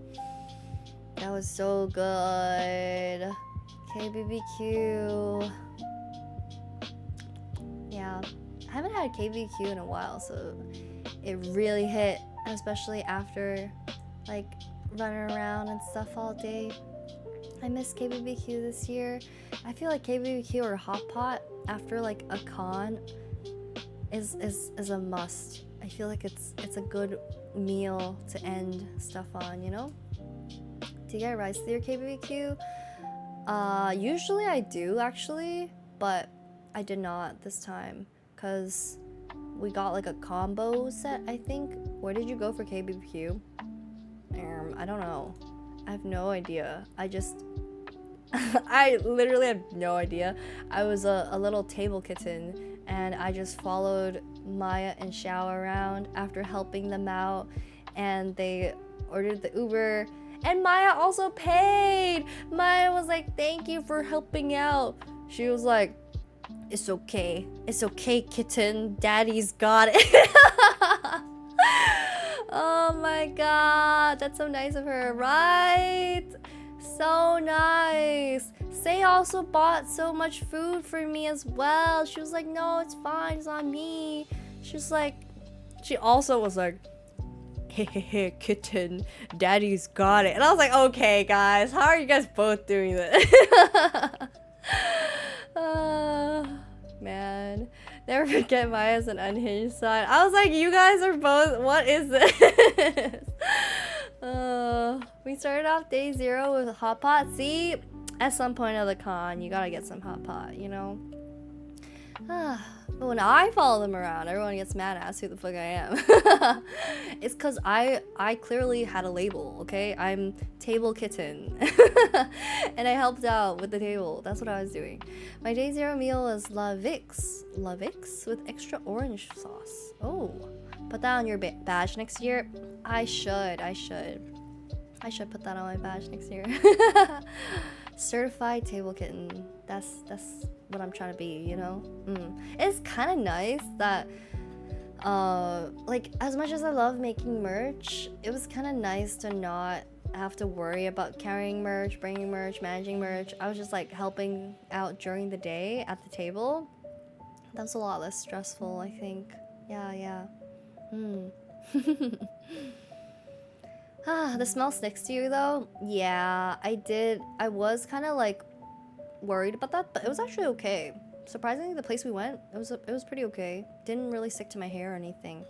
I'm a rice paper boy. I've never had rice paper with KBBQ. That's really smart. What the heck?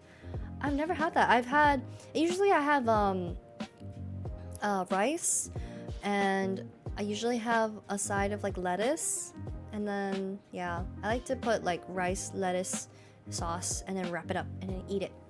That's always the best way. Radish sheets is king. I did like the radish sheets too. I just like pickled radish a lot. Rice paper is great. Oh, okay, I'm gonna ask for it next time. That sounds really good. But yeah, radish sheets. I feel like radish sheets, I don't know, I don't like pickles, but radish is so good.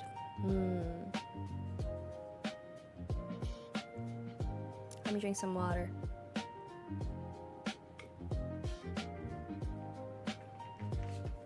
Also, so this is kind of like not offkai anymore, but I literally got back on Monday midnight, and then I came home, and then I have a friend who's visiting just for this week, and it was his birthday yesterday, and because he's just visiting,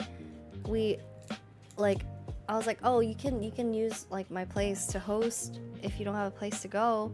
So I was hosting a birthday party yesterday, and I was like, oh my god, I just got back from a VTuber convention. How am I supposed to do this? But it was really chill. It was very chill. Thank God. They just hung out, played poker, opened some Pokemon cards, and I was like, oh, this kind of just feels like... They were like, how's the con? I was like, honestly, kind of just feels like this. They're like having a couple beers, opening Pokemon packs, and I'm like, yeah, my convention was kind of like this too. This is just a continuation of the same vibe, I guess.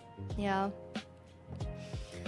But yeah, next year I wanna like maybe try to plan for food a little better. It'd be nice to like make sure I know where to get dinner. But the KBBQ really hit. That's a way to get over jet lag. I'm pretty jet lagged. I'm kind of surprised.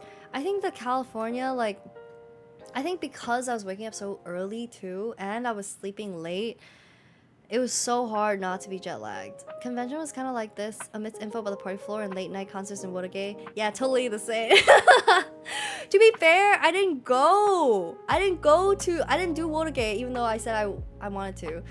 I didn't go to the late night concerts because even though I had a ticket to the Love Live one, I was so tired, I could not. And then party floor, I got like one drink and then I left because I'm a loser. There's plenty of delicious places to eat around here.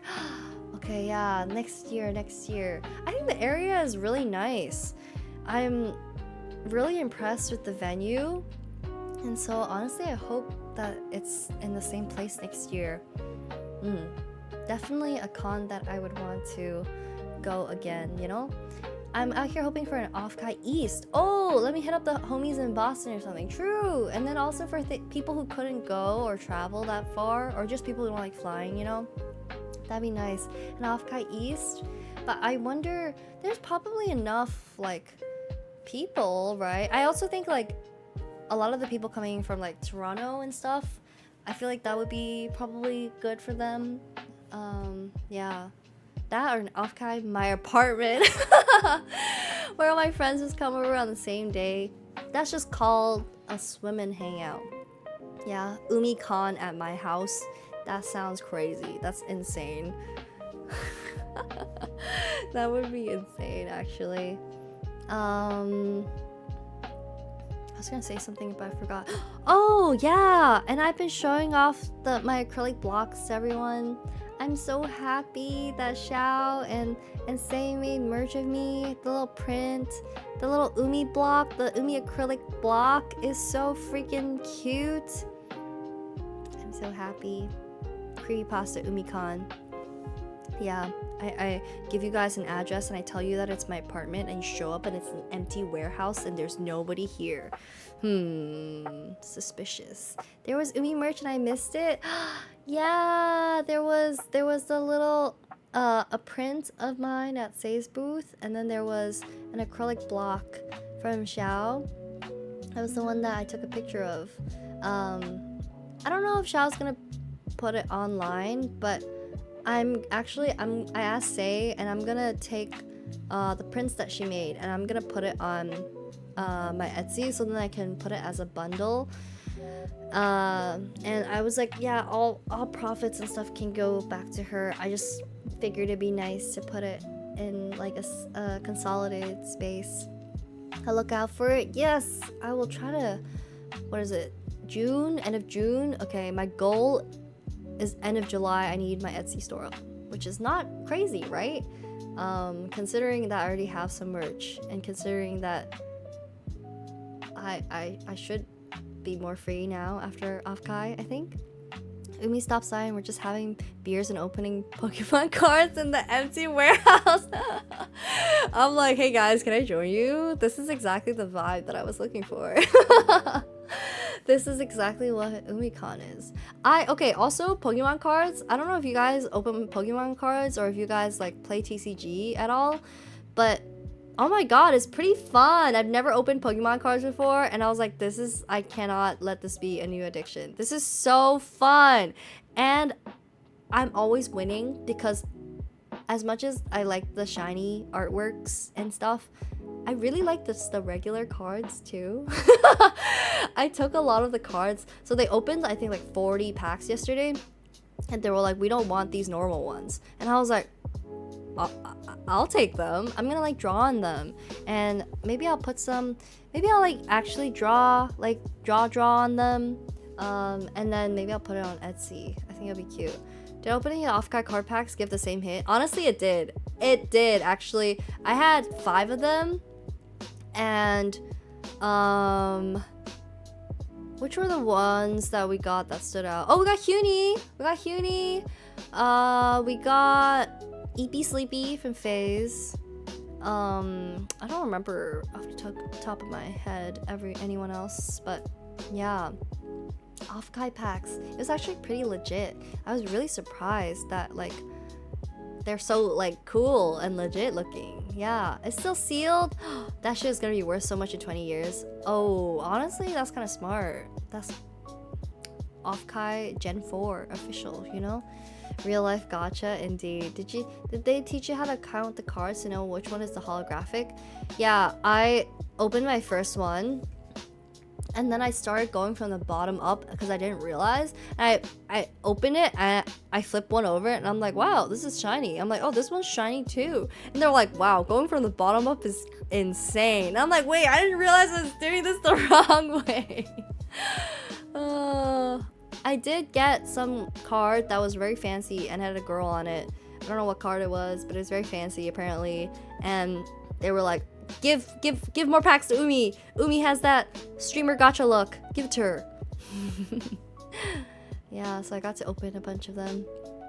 Don't do it for free. I was gonna say, people do art on Pokemon cards all the time and make bank, but I don't know if I don't know if I want to do like art of the Pokemon. I was just gonna draw like Umi or something. Or actually, so my original idea was I wanted to like draw like Pokemon cards of specific VTubers, but I wanted the Pokemon to kind of resemble them, you know? Like if there was a green VTuber or a green Pokemon, or that was like kind of a fairy-ish, then I would draw like Maya or something. I thought that would be cute. No, it isn't. Don't gas me up. It's a commemorative piece. They gave out staff numbered gold cards. Oh, that's the shit that would be worth the real monies. Staff numbered gold cards? Oh, interesting. So they were just like still of VTubers, I guess.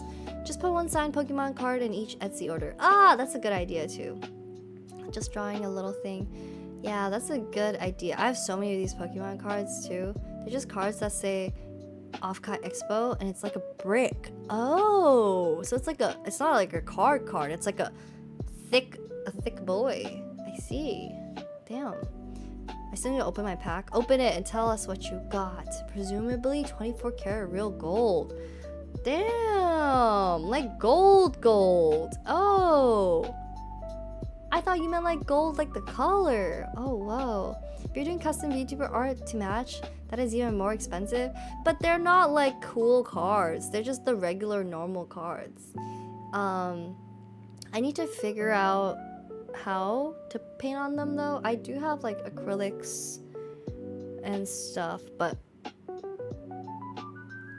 I guess that would be the only way. Maybe acrylic markers then? I need to figure out how, but It would be fun. Maybe I'll try to do some on stream. But I need to experiment first, draw a couple, and if they turn out well and I have a kind of system going, then I'll try to draw some on stream. Sango, you need to go? Okay, it was fun hearing your recap. Hope to catch your next stream soon. Yes, I'll be streaming tomorrow and the day after. Today was just supposed to be very chill, just chatting, you know. There's this course of people that use expensive cards and cut them up to make the 3D shadow box type cards. It's better to use the cheap cards, TBH. Oh, I see. That makes sense. Because I feel like the expensive ones, like, it feels like a waste. But then I've heard that for the cheap ones, people just basically throw it away. I was like, what? You guys throw away these cards? And then one of the dudes who were opening the cards, he was like, I have like a bucket of them just like sitting around if you want them. And I was like, yeah, maybe I'll take them and I'll like draw on them or something. Yeah, okay. Then that would be fun. I want to draw. Apparently I have a $200 card. Oh, but I haven't gotten it graded yet. Oh, do you know what it is? Which one it is? So my friends are telling me, I don't know how accurate this information is because clearly they're just like joking around, but they were like, okay, so Umi, if you see a card with a really cool, like crazy design, that's like, they showed me some examples. They're like more like cool, edgy, like whoa, like kind of vibe, like very shiny. They're like, okay, these are worth a lot in the US. And they're like, but if you see a card with a girl on it, apparently a lot of times it's worth more in Japan. And I was like, what? And they're like, yeah, that's just how it works. I was like, what? Have a good rest of your stream with me. Yes, Darren, thank you for coming by. If you ever stream again, I will be on the lookout. And thank you again for the gifteds. Yeah, it was a Flashfire hidden rare Charizard or something. Oh, whoa. Do you think you would sell it though, or do you think you'd keep it? Because I feel like a lot of people who end up getting cards, it just feels like almost a waste, you know. You're like, this is so cool. A lot of the people who are like, I feel like legitimate collectors, you know, so they don't want to just give it away or whatever. But yeah, I cannot get into Pokemon cards. I feel like this would be bad for me. It has a little bit of sentimental value, so maybe keep. See, it's kind of nice. I feel like even if it is worth a decent amount, it's kind of nice to keep a collectible that you ended up getting. We gamble stream now. Oh, I realized so much gamba. I'd be playing like gacha games, mahjong, oh my god, blind boxes, and then friggin' like Pokemon card openings. Oh boy, it's just in Japan they like the characters more. So yeah, the full art trainer cards of girls will get more, but Japanese cards are not as much as English cards. Huh, there's no rhyme or reason to the NA pricing value, especially with the whole investment sentiment in the West. No rhyme or reason? That's so interesting. Yeah, that's kind of what I learned. I was like, maybe I don't know enough about Pokemon cards to be getting into it. But I realized people just value cards that look cool. And I'm like, oh, I guess I can also do that. Like, I can look at stuff and be like, this one looks cute. I wonder if this one is worth a lot or not. I'm just surprised people can even get booster packs. I see the vending machines and they're always sold out. Yeah, according to my friends, you gotta like know a guy who knows a random ass dude in Chinatown or something, and then you buy like 40 packs from them, and I'm like, what? That's so crazy. But also I heard like even like Labubus and stuff, right? Like they're super sold out and hard to get. And same with Pop Mart stuff. Every time I go in, everything is like gone, and I'm like, what? That's so crazy. It's not as crazy in Asia. There are definitely people who are scalpers and people who line up just to get like a bunch of them, but a lot of them are buying it for themselves too. They're not just scalping. They're just like, we are only allowed to buy one, so I'm gonna line up every day and get one or something. And I'm like, damn, that's kind of crazy. But yeah, every time I go to Pop Mart, so many things are like sold out, and I'm like, damn, I'm kind of surprised. Have you guys gotten anything from Pop Mart or anything? I got the KDA set from Pop Mart, and I want a Seraphine and a Kali, and I got a Kali and Kaisa. It's definitely a scalping issue for Pokemon. I guess that makes sense, you know. I've definitely heard of scalpers. I think there's laws against scalping in Japan. Aren't there laws against scalping in the US, but then people just don't really care? I feel like that's kind of the impression that I got. I feel like people just don't care, right? Or they get away with it. I'm eating a candy. Also, guys, I'm probably gonna stream for like 30 more minutes and then I'm gonna go eat. Cause I didn't eat food yet.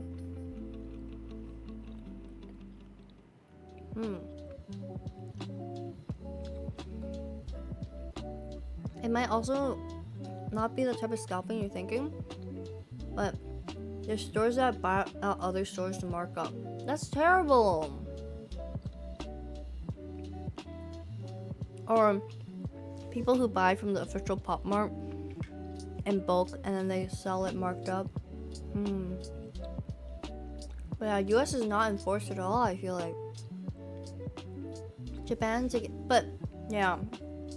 I feel like the main reason though is in Japan, I feel like 80% of their stuff is all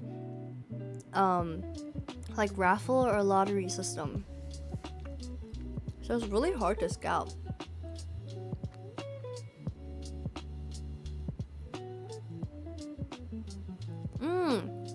Did any of you guys get the Switch 2? Are you guys playing Mario Kart World? Are you guys being the Mario Kart cow and the Mario Kart penguin? I'm so jealous.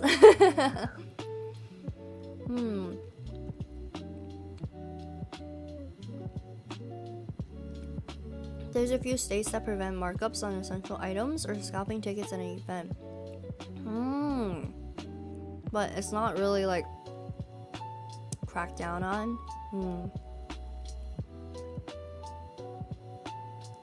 I think you love Mario Kart World. So many crazy shortcuts. I would. Still not worth the price, I think, but it's nice because I'm a dink. I'm so jealous of dinks. If you guys don't know what a dink is, it's double income, no kids. I'm only the NK. I'm only the NK. No kids. No, actually, I'm a nink. I'm a nink. No income, no kids. I'm a nink. One day I'll become a dink. Isn't that just a neat? No, guys, I'm a nink. Guys, I'm a nink. I'm a nink, guys. What are you talking about? Ceiling nink. What's so funny is that when it comes to tickets, they'll usually print the customer's name. So they can check IDs. Yeah. This is a concern for me when I bought a reseller's ticket. Oh, as a not very Japanese guy. I guess it does make the resale process a lot harder. But now I think you can like legally transfer codes and stuff like that. Oh, but then I guess then the scalping doesn't really help. But yeah.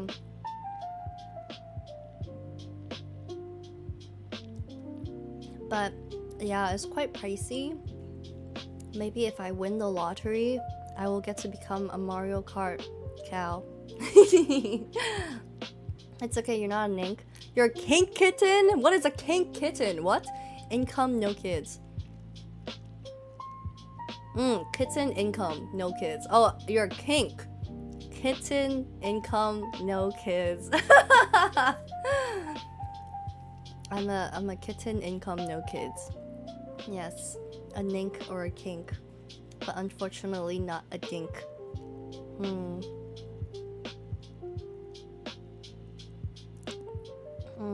Okay, since it's the last 30 minutes, I'm gonna get a little personal. I know we're gonna catch up with offkai stuff, but I'm gonna tell you guys about this anyway because I've been working my ass off on this, so I'm gonna brag about it so it feels real. But as much as I love being a nink, I think being at offkai made me realize that there are a lot of things that I want to do that are bigger than me, if that makes sense. Like things that I want to pursue or try to do, but I can't do it alone. And I realized that how a lot of these people are doing it, they're either like their communities are very supportive and they're just in general very, very big, or they ask for a lot of favors, you know, around and stuff. They ask for a lot of people around them to help out. But I'm really bad at that. I'm really bad at asking for favors. I'm really bad at relying on other people. And I think partially it's because I don't know what to give them. I didn't even tell you guys what's going on yet. What are you talking? First, hey, graduating and then let's go. I didn't even say anything yet. Oh my god. I didn't even say anything yet. So I'm really bad at that. Yes, I am bad. Yes, I am. I literally didn't say anything yet. This is not the announcement you guys think it's gonna be. It's not even the I'm confessing. I'm actually confessing my love to you guys. I love Oomfy so much. I'm holding a little confession letter and I'm blushing and I'm nervous and you're telling me I'm pregnant? Stop! I'm not pregnant. Why would you say this to a girl who's trying to confess to you? Why would you say that? Why would you? She's moving to Alaska? Stop! Guys! Ooh, your bar is so low. Anything is a plus. You don't understand. My bar is so low. What do you mean? I'm adopted. Actually, yeah. Pizza party at my place. What is the bar is so low? What do you mean? Oh my god. This is, guys, I shouldn't have hyped it up. It's not even okay. So I want to do a lot of stuff. But it's really expensive, and you end up making connections and talking to people and then they help you do shit. But I hate asking people because I'm like, oh my god, I feel like I owe you. I feel like I want to give you something in return, but I can't, and I don't want to ask people and not take anything in return. And I realized that actually a lot of people are okay with that. They have zero problem with asking for things and then not giving anything in return. And that is a personal issue of mine. But I realized that, holy shit, I think I need to get a job. Because I want to pay my friends. I want to do things with people, but I don't want it for free. I want... like, freelancing is fine and it's good. But I miss having a lot more money. And I want to be able to pay my friends for what they're worth. I want to be able to commission them instead of just kind of, you know, being like, hey, you wanna do this for me? You know, have you just considered having money? I have thought about that, and it wasn't really working out for me. Just sitting around thinking about having money. So yeah, not to say the J word again, but yeah, I started applying to jobs again. It's okay, I'll take responsibility for what I did. You're adopted? Huh?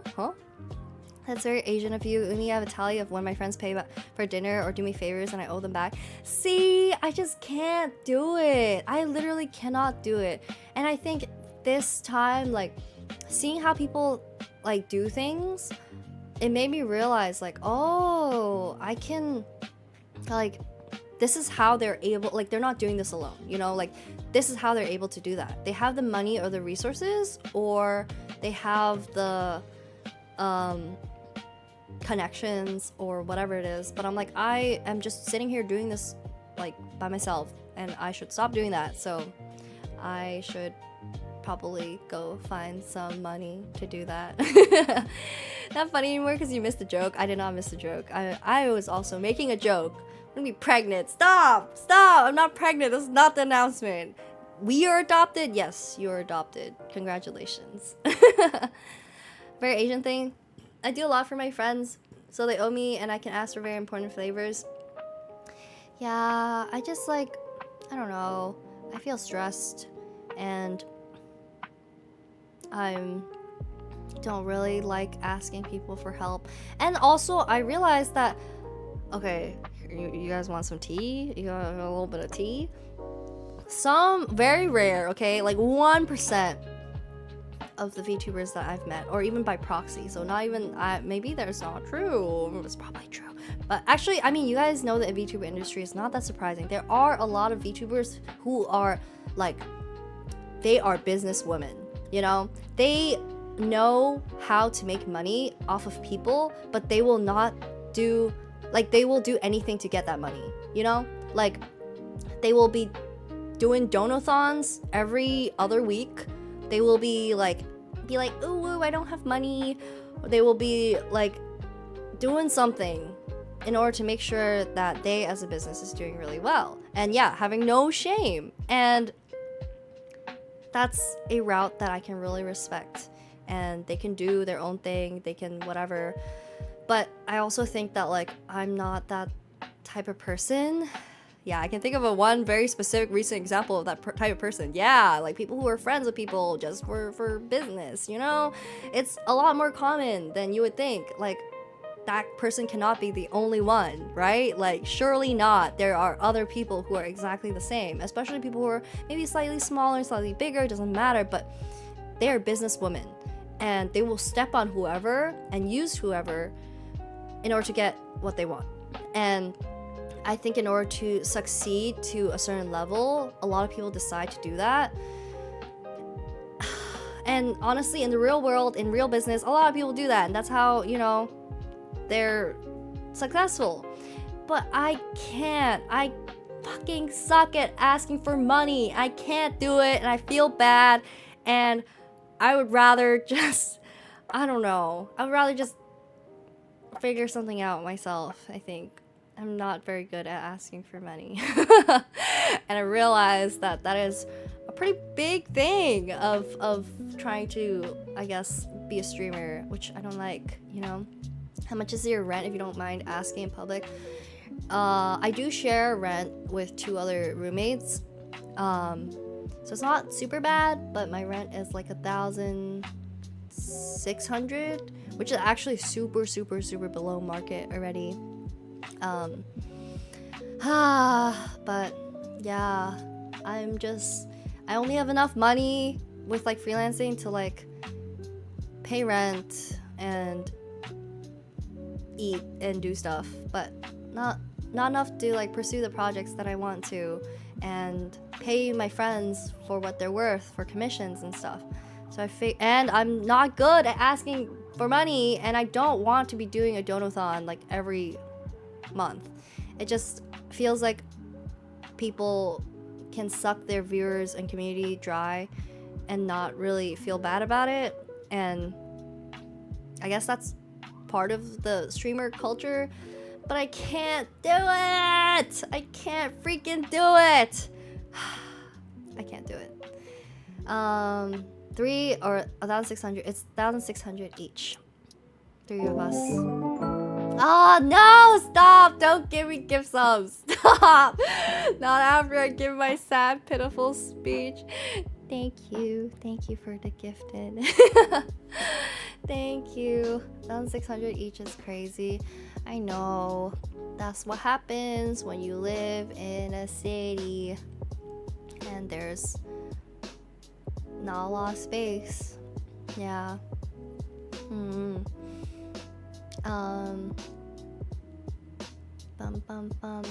But yeah, I feel like with small things though, I don't really do that. For small things, I don't really keep track. For small things, especially like if I'm like, let's say like buying some McDonald's and like everyone's eating it, I'm like, it's fine, like it's on me, like whatever. Or like we're going out, a couple of drinks, like it's fine. I think when you're really good friends, you just end up paying each other back eventually, you know? I'm like, if I pay for this meal, I'm sure I'll have a meal with you again in the future, and so you'll pay me back eventually, you know? I'm also really bad at Venmoing people. I like always forget, which is really bad. I'm trying to be better at that. But I do like look at like my my bank statements, but then I'll be like, oh, sorry, this is from like 3 months ago. But I only do it for like bigger like payments, you know. I'm not gonna Venmo someone for like $5, you know. But if it's like a big thing, it's like, oh, karaoke was $40 each. I do need to Venmo people, you know. Yeah. What if Umi went corpo? I thought about that before, but I don't know if corpo. I don't know. I don't know, but I feel like I'm not experienced enough, maybe, at the moment. So I would like to try to pursue some stuff on my own first, and then until I feel like I'm worthy or like experienced enough, then maybe I would think about it more. But yeah, corpo sucks, but at least I have money, I guess. Yeah, so instead of going corpo VTuber wise, I'm just gonna office lady life again. OL, time to return and get some money so then I can stop worrying about stuff. I tell people I'll comp the bill and they pay me back later. If they don't, I never see anything. That's nice. Yeah, I like treating my friends, and it's like, I don't know, I can't really do that when my budget is a lot tighter, but it feels so natural. So yeah, pencil skirt Umi, hihihi, office lady. 1,700 for 777 square feet is crazy. I'm already super below market, actually. A lot of my friends, they'll split and they still pay almost like 2K. It's crazy. It's hard to treat your friends if they make more money than you, right? Yeah, that's why I just need to become kitten. No money? No. What? Not dink. That's double income. Single income? Sink. Single income. No kids. Yeah. Sink. Yeah. Can we get office lady Umi? Oh! That's a pretty good one. I'll do another poll after I finish this first drawing. If you guys have not voted, by the way, you guys should check out the vote in the Discord. Let me see. Made a poll for when to watch K-pop Demon Slayer next week, and also for which Umi print / merch you would like to see. So far, Cafe Date Umi is winning, which I'm very, very surprised, because I thought I knew fashion streetwear would be like popular, but I thought the second most popular was gonna be like summer or bedtime, because it's the summer, you know, like even on all your gacha games, they all have their summer fits and everything. But I'm really surprised. Cafe Date. Actually, I have like a rough idea of what they would look like in my head, but ballroom and Cafe Date I kind of just threw in there. So now I'm like, damn, now I need to think about what this looks like. Okay, wait, my old model. Wait, I still have this. But then, wait, I don't know if my horns are on it. Hold on. I'll show you guys really quick.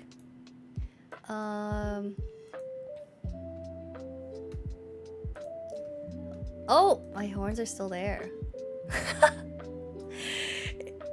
Isn't this crazy? Wait. Oh. I forgot my toggles.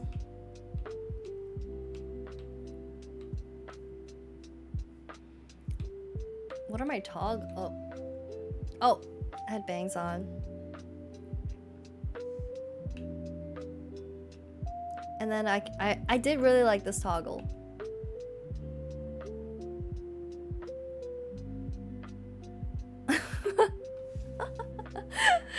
Isn't that so good? Kay's back. Who? Dare. Streetwear and comfy cozy are the most attractive fits out of all of them. You don't want to see a cool beach fit? I want to see a or PJ. I'm surprised. Certain fits for gacha I usually don't like because of swimsuits when I want like t-shirts and crop tops and sundresses. I was gonna do like a t-shirt, I was gonna do like a wet t-shirt and then like a swimsuit underneath and then like a skirt or something. Yeah, honestly the toggles are great. Umi meeting a creepy oomfie. I don't have creepy oomfies. All oomfies are good.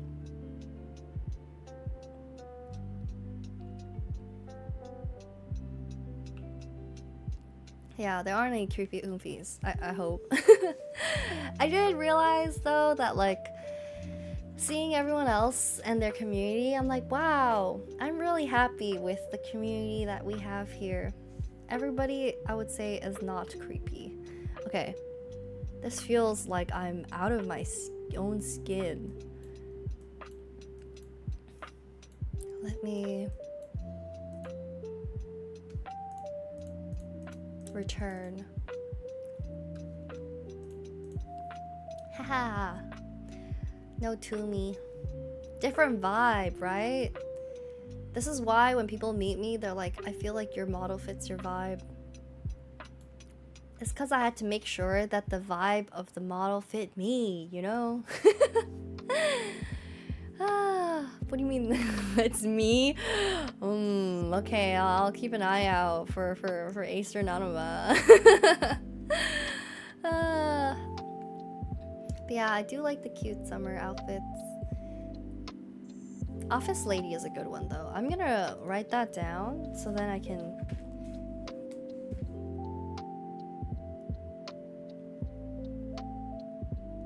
use it for my next poll, because I do want to put out several polls and see what you guys would like for merch as I continue to make more stuff.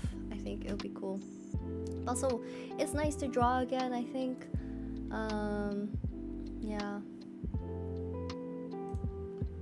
Acer Nonobot. The evil version. The evil version sounds very evil. Sounds very evil. Oh, you mentioned earlier that offkai is not your vibe. What is a con that would fit more of your vibe? I wonder. Because I am curious about what people are gravitate more towards in terms of conventions. Like Comiket is like purely just you go in, you buy stuff, and you leave. Like I would not even think about cosplaying at Comiket because you can't even cosplay until you get there. You have to bring all your stuff, you have to do all your makeup, your whatever, and then you stand in a cosplay designated area. Everyone takes photos of you, and then that's it. But I like walking around the convention, and I like cosplaying while I'm like walking around, I guess. And if I can't really do that, then I don't really want to cosplay. I guess I would rather just cosplay and take pictures at home or at a studio. Yeah. I assume. Oh, I did see that. That kind of scared me too. I see the clip of someone actually spitting in someone's mouth. That offkai scared him. Okay, I did not witness that IRL, and thank God. I do think that it is really interesting to see like the online perception of the con. Like majority of the con is not that crazy, and majority of the time I'm just like sitting around talking to people that I know. But then when I see the crazy shit that people are up to, I'm like, I've never seen this person in my life, and this is like not something I encountered at all. So it is interesting to see like the general vibe for what people view the con as versus like a personal experience. I don't think cons match my vibes. Oh, in general. But the best experience I had was, a film fest. I do tend to volunteer for events more than just attending. But offkai scares me with the energy. I'd rather have a chill movie hotel vibe after the con. That makes sense. Also the pen light. What pen light? What happened to the pen light? I mean, to be fair, I just chilled in my hotel vibe and vibed after the con. I think that there was definitely space for both. You can check the general. Okay, wait, I'm very curious. What? But yeah, hopefully big things coming, guys. I want to make money so I can put it more into doing more cool VTubing stuff. Yeah, I think I used to think like, oh, well, I know some people who do like work full time and then stream, but then they're like, I barely have time to stream. And then I know some people who are like, well, I quit my full time job and I'm just streaming and I'm just doing everything. And I thought that I could be like that, but I realized I can't ask for favors without feeling like I can properly compensate people. And I just maybe don't really like the pressure as much. I want to be able to treat my friends. I want to be able to commission cool stuff and scabs and all that, you know? Yeah. You know? Okay, let me see. I'm just seeing a bunch of titties, guys. Where is this thing that I'm supposed to see? In the general. Seeing a bunch of titties.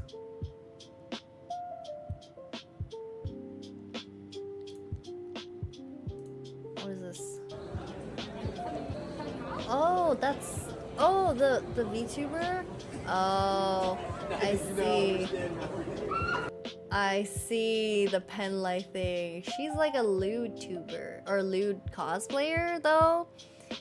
And I did actually walk past her booth and I was a little jump scared because I was like, I walked past her booth and I was like, oh, cute girl. And then I looked at the booth, which is filled with giant prints, and all the giant prints are like her ass or her boobs, and I'm like,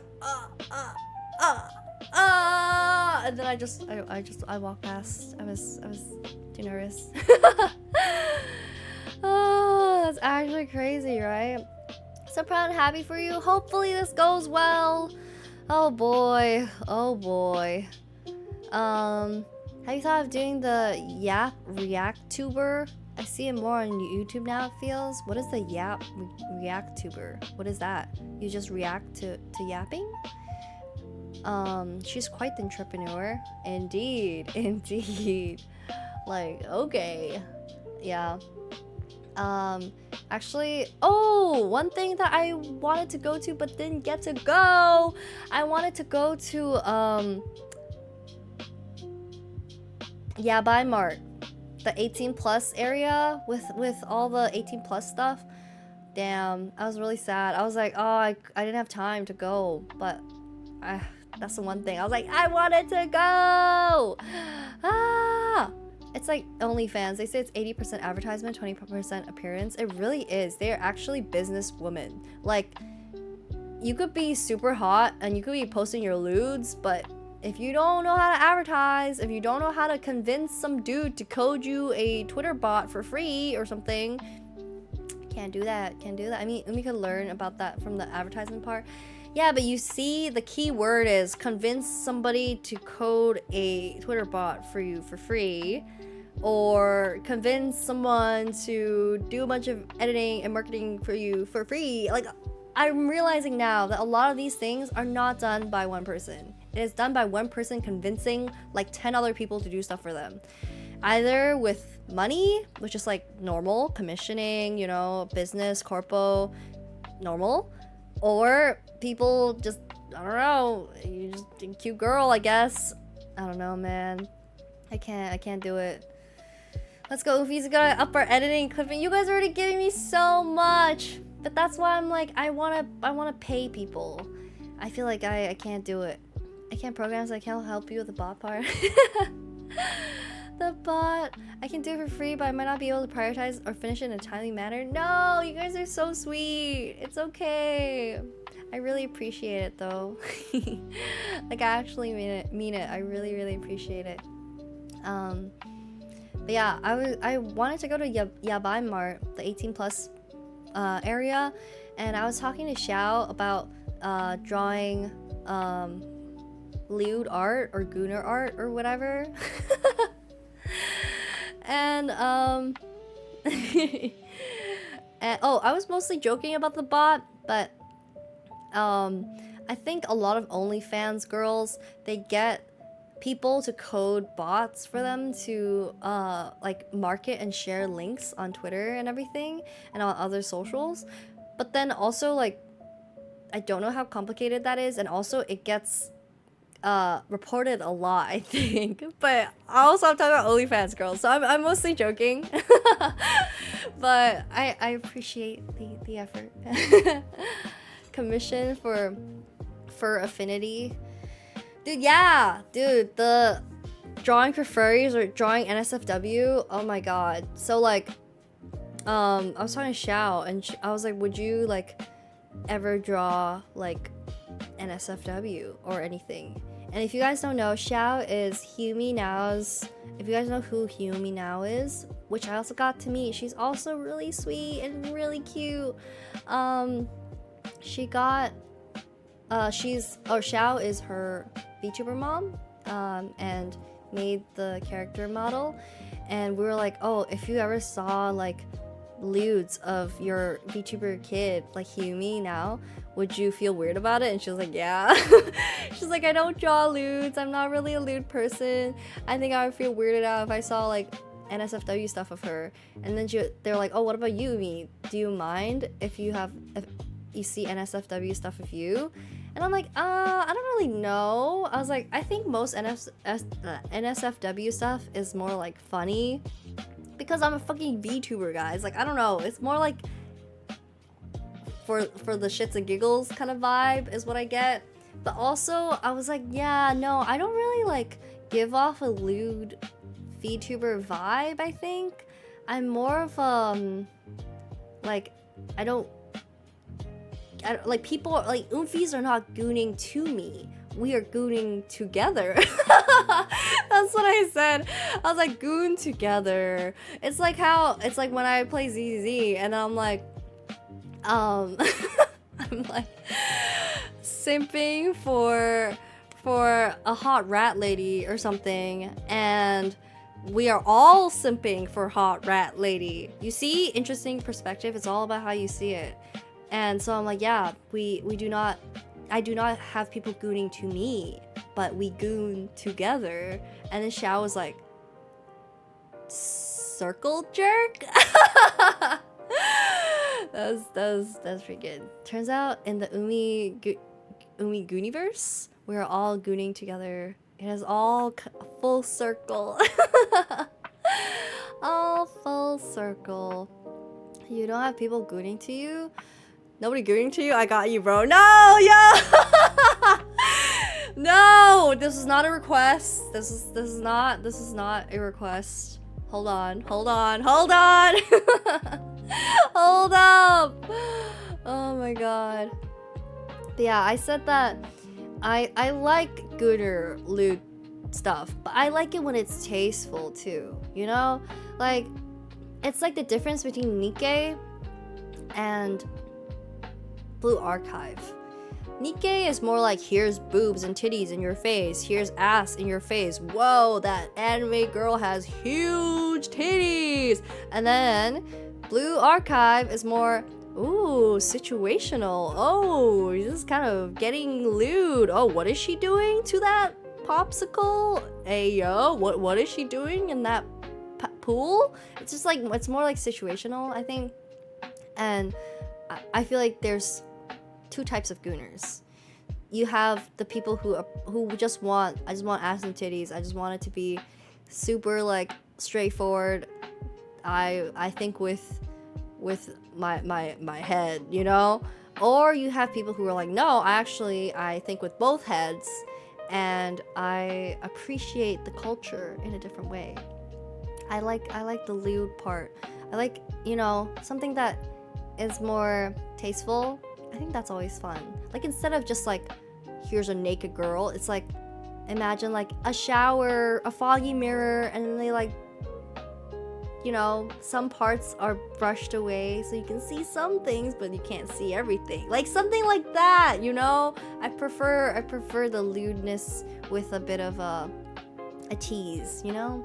A little bit of a, you know, surprise. True culture is knowing some clothes is infinitely hotter than naked. Yeah, exactly. That's why lingerie exists, you know? Why would lingerie exist if you look better naked? You know, if you're just butt-ass naked, it's giving Naked and Afraid. You know that show where you're just butt-ass naked in like a forest or something?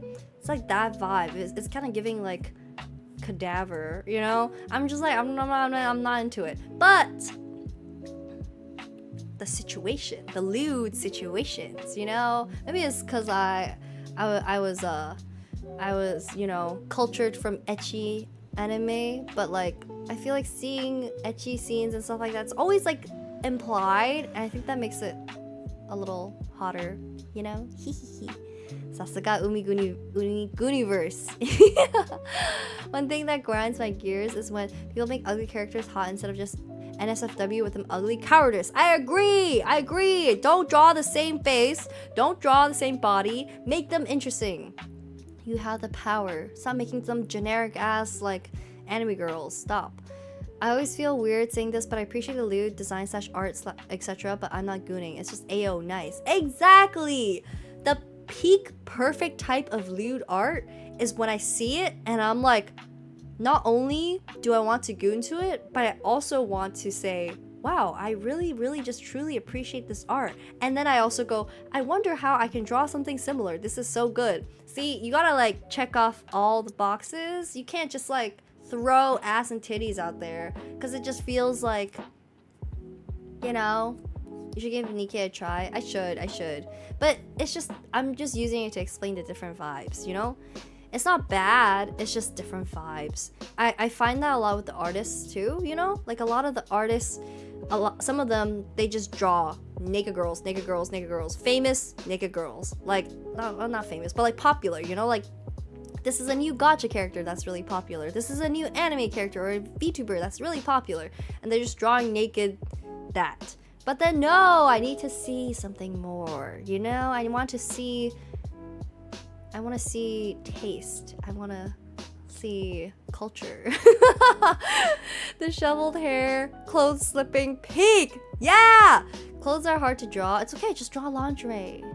It's okay, just draw like situation. Like I was talking about, like a foggy mirror and some of it is wiped away. You see the face, you see like you just don't see like just titties or like nipples, you know? You're just like seeing like a little lewd, you know? When we talk about lewd, it's like it's fine wine. I'm a connoisseur, you know? What can I say? Lewd Samuel Umi, that's me. I'm swirling my glass of hentai around. Yeah, this one needs a little bit of more interesting tag, perhaps. Yeah, it's a little too strong on the vanilla side, I think. Yeah. Foggy glass shower with parts pressed against the glass. That's what I'm saying! I don't even need to see like the full body, you know? Like, that's what I'm talking about, right? Yeah. I feel like I had this conversation with some artists at the convention, which was nice, because then Say was like laughing at me and she was like, bruh, she was like, dude, what is this gooner to gooner communication? And I'm like, well, I like talking about goonery things and I like lewd art, but people don't goon to me. Like, I'm not lewd, if that makes sense. I'm not lewd. I just like talking about lewd things. There's like a distinction. So I think that like when I see a lot of like cosplayers or VTubers that are very lewd and a lot of them are doing stuff like this, I'm like, oh, interesting. That is very, very different vibe. How'd you like that sandwich template on Twitter? Yo, that's great. Is it time for me to start drawing some lewd art? Perhaps it may be. I actually do want to do some lewd art, maybe. But we'll see. Drawing is hard. Did you see a Step On Me booth at Offkai? I did not, but I don't even know if I'll ever do this again. But actually at two conventions at a sign that was like, I'll step on you for $5, and is crazy. People actually paid to get step on. I was like, well, if there's a demand, then there must be supply, right? We have stepped on people before. No. Oh my god. I thought you were gonna be like, I like lewd things and start talking about it in a not like, man, so hot, I smashed so hard kind of way, but more to appreciate it because it's so hot the way that this is done. But why not both? Exactly, why not both, you know? You have to be able to be like, to drink wine and to look at it and be like, wow, that is beautiful. But also, you gotta be like, oh, this is hot, you know? Like, it's good. You gotta have both. A little bit of both.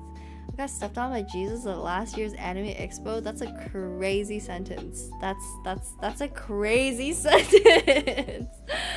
That's funny. But yeah, as a joke, obviously, as a joke.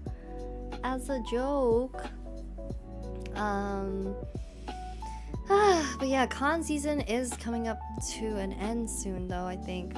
So I will look forward to the upcoming con, and then yeah, rest and never appear in public ever again. Yes. I kind of don't want to know what you're gooning to, like, I just appreciating it. Like, I'm jorking it every time. It got me so bricked up, right? I feel like I feel like there's gotta be like a bit of I don't know. Yeah. But I think it's fine if it's both, you know? I'm not actually jorking it, I just pretend. Yeah, exactly! If I pass by something and I'm like, holy shit, that's so hot, I would goon to it. I'm not like gooning right that instant. That would be insane! Oh my god. I think it's funny to state it that way. I agree. I think it's weird, as long as the sexual talk doesn't get personal, it's okay for me.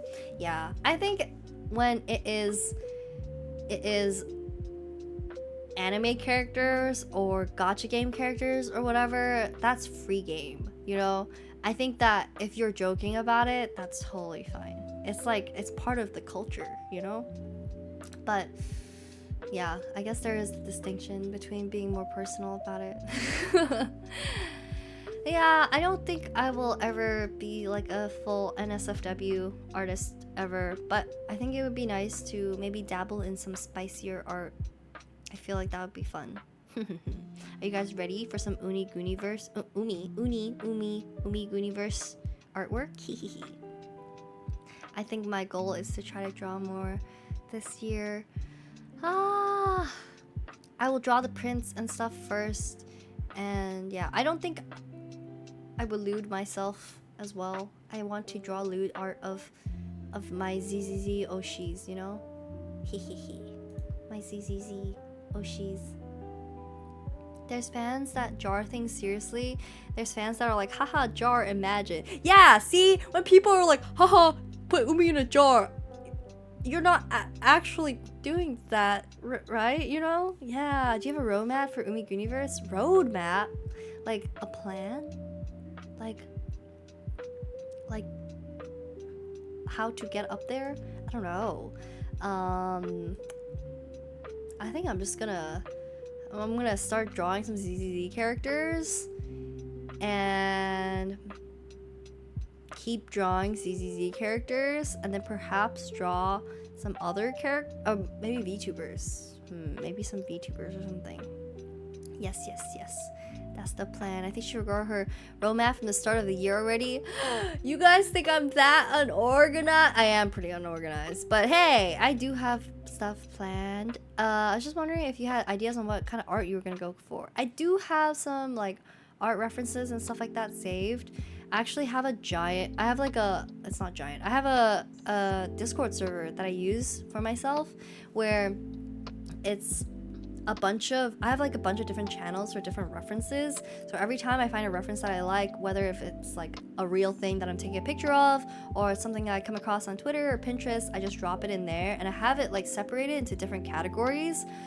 And so some of them are like VTubers, some of them are ZZ, gacha, some of them are Tears Davis, some of them are just anime, whatever. Some are more fashion and style references, some are more like body anatomy or scene situation. I have one for lewd stuff as well. Yeah, so I have a bunch of references and I have a bunch of ideas actually on what to draw. I just need to try to make some of that a real thing, you know. I want to make some KDH patches to hand out at an upcoming con. Oh, K-pop Demon Hunter. I want to make dude, I haven't even seen it yet, and I'm trying so hard not to get spoiled, but I have seen already some really cool like merch, artwork, and I've seen so many tweets from the original artists themselves and stuff. It looks so cool. I do think I want to make, so in terms of merch, in case you are like wondering, for the Etsy shop, I think I will have some Umi stuff. So I want to do like some sticker sheets, some stickers, some prints, and maybe a t-shirt, maybe acrylic stand, maybe acrylic stand and t-shirt are maybe, but if I get the funds to do it, or I don't know, we'll see. Those are the maybes, but prints, stickers, definitely 100%. And then I might sell like some Pokemon cards that I draw on, and then I might sell some polymer clay stuff. We'll see. And then I want to do some K-pop Demon Hunter stuff, actually. I think that'd be cool. And then some ZZZ stuff. I think that's on the top of my list. And I want to do some nostalgia related stuff, like you know how my desk mat was like ruined, so now I'm just using a random desk mat. I really want to make my own desk mat. I think I might make like a Club Penguin or like a Minecraft themed like desk mat, something nice and simple. And so those are the things that are on top of my list. Yeah. I feel like I feel weird drawing Jufufu or something. Who's off limits? Yo, no, I don't think anyone's off limits. Jufufu even. I feel like it'd be cute. I could see some cute stuff, you know? Like Jufufu, like having her like, I don't know, like her like in front of a fan, and it's summer and she's sweaty and she's like wearing a big shirt and you see a peek of her underwear or something. It's like cute, you know, something more cute. I feel like that would be nice. TBH, if I were a talent manager, the easiest thing to get engagement would be to do some of the simple dance trends to the movie songs. Oh, I'm really, really excited for the movie, and I'm really, really happy that it's popping off. Drawing stuff that's on the edge of NSFW is my absolute favorite. 100% agree. It's about the culture, you know? You can't just draw like boobs and titties and call it a day. Like, I need substance, you know, substance. I feel so validated when I saw my idea popping off in the next few days. Dang, someone's the one in the movie. Okay, dance trends. Let's be honest, nothing is off limits. Definitely not in ZZZ. I think I would, the number one on my list for ZZ that I really want to draw is I want to draw Belle. Draw Belle. I think maybe I will draw Jane. We'll see. I really want to draw who else did I have on my list? If you draw Vivian, it's basically you, right? That's so funny. Yes, should I draw ZZZ Umi? I feel like that'd be fun. I was trying to say about it, and I was like, because she was telling me about stuff that she's been drawing and doing recently, and I was like, oh, I really like ZZ actually. Like, I unironically just really like it. I was like, it has a new area now, and it kind of reminds me of Hong Kong. It makes me a little nostalgic, which is really nice. I love the character designs and the free stuff that they're giving us, like the new outfits and stuff like that. And I really like the story and the characters. So I was like, I'm actually just like really into it right now. And she was like, oh yeah, I still need to draw Vivian's pits. And I was like, what? Say also really likes Vivian's design, which makes sense, you know? And so she was like, yeah, maybe I'll draw something. And I was like, oh, okay. Okay. Mental flashback. Oh, that's funny. Okay, wait. I will give her a shout out as well. In case you didn't know who I was talking about, that is Say. I also love that, like, seeing Say draw the stuff that she really likes. I feel like she's the most happy when she sells it. Like, when she's drawing Limbus, when she's drawing her oomphs, you know, her VTuber oomphs and stuff like that. I feel like she's the happiest when she's doing that. And I feel like seeing her like that made me want to be more like that, I guess. I'm like, I want to draw the things that I want to draw. Maybe I'll draw some love and deep space stuff. Maybe some love and deep space. I think that's what I will probably draw. I also have too much of a business mindset for me to just purely draw too much, just really stuff that I don't know, want to draw, because I feel like ZZ stuff would do well as well, that kind of thing. So then when it's something that I'm already interested in but also popular, I feel like that's a good middle ground, right? Yeah, so maybe K-pop Demon Slayers as well. I think it's important to draw things you have a passion for. I agree. I don't know, like, I think there's a lot of like artists and stuff who can not do that, you know, they can just draw whatever and feel like it's a job. But I don't know, I feel like it, because I still would say that I feel like I'm more of a designer than an illustrator. I can't separate myself from my drawing and my illustration that much. I feel like it still feels really personal to me, and I want to keep it that way. I think it'd be really sad if I just stop doing art in general, you know? Yeah, so this is what you guys are on the lookout for. Hopefully more cool things and events happening, because I will have more money, hopefully. And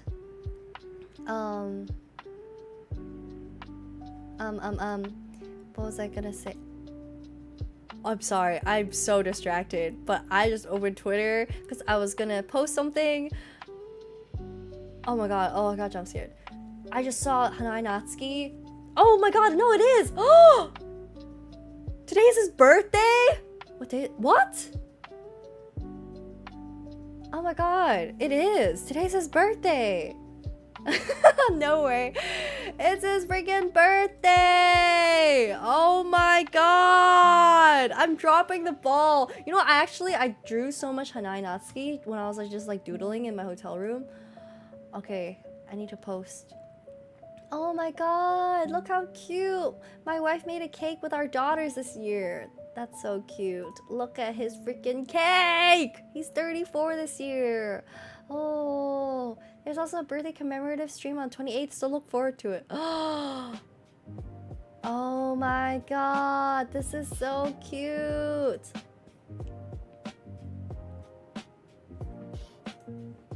I want to make why did I not make a Hana-chan cake? Why did I not make a cake? He's only 34? Yeah, he's 34. Caleb really took over your mans? No, he's not! My mans is still here with me. Oh my god, I can't believe my Oshis have such close birthday.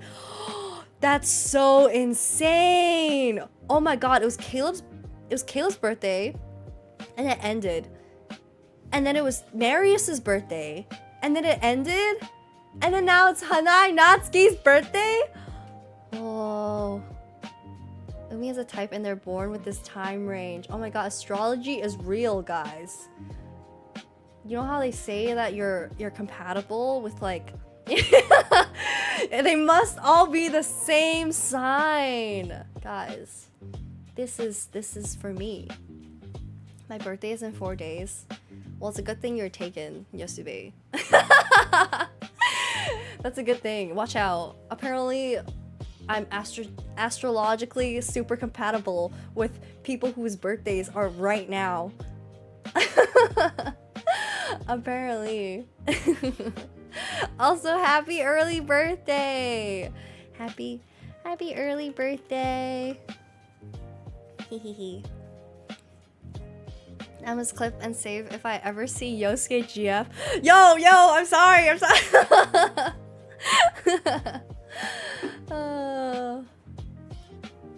But yeah, I can't believe it's his freaking birthday. Oh, I really want to draw Hanai Natsuki. That's something I want to draw. I want to draw Dandana, Hanai Natsuki. I'm so freaking excited for Dandana. I'm so sad I missed the premiere. I've been so freaking busy. I have a friend who's leaving this month. He's literally leaving this weekend, because if not, I would be streaming this weekend. But he's leaving this weekend, and so I'm spending like his last kind of days here, or like weeks here with him, you know, just like if he wants to hang out and get food, I'm like doing that. But I'm like, bro, do you not have other friends? I'm like, how am I hanging out with you so much? How? Okay, I need to do stuff like remember it's Hanai Natsuki's birthday and draw my new husbando Caleb. Okay, why are we hanging out so much? Luckily, she's common and not threatened by anything. That's how you know you guys have a good and healthy relationship. But honestly, I can tell from the way that you talk that you would have a healthy relationship. At least right now. I mean, not in the past. But yeah, after seeing other couples argue, I feel very fortunate. That's good. That's good. And I love seeing like my friends thrive. I think especially after kind of being burned by like previous relationships, they kind of figure out what they want, you know? And they're like, this is what I want, and this is a deal breaker. And I now know how to communicate about certain things and also know when to put my foot down.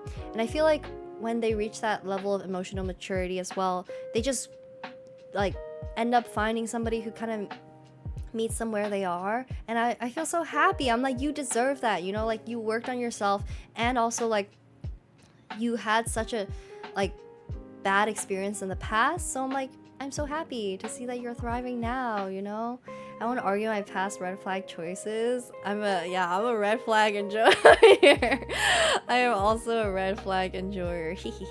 But I mean, like, I don't know. I am a red flag enjoyer, but I think I do put my foot down when it's really bad, you know? I've also had some like not so great experiences in the past, and I think now I know that I don't want people to just walk all over me. As much as I am a people pleaser and I love pleasing the peoples, I have to learn to stick up for myself, you know?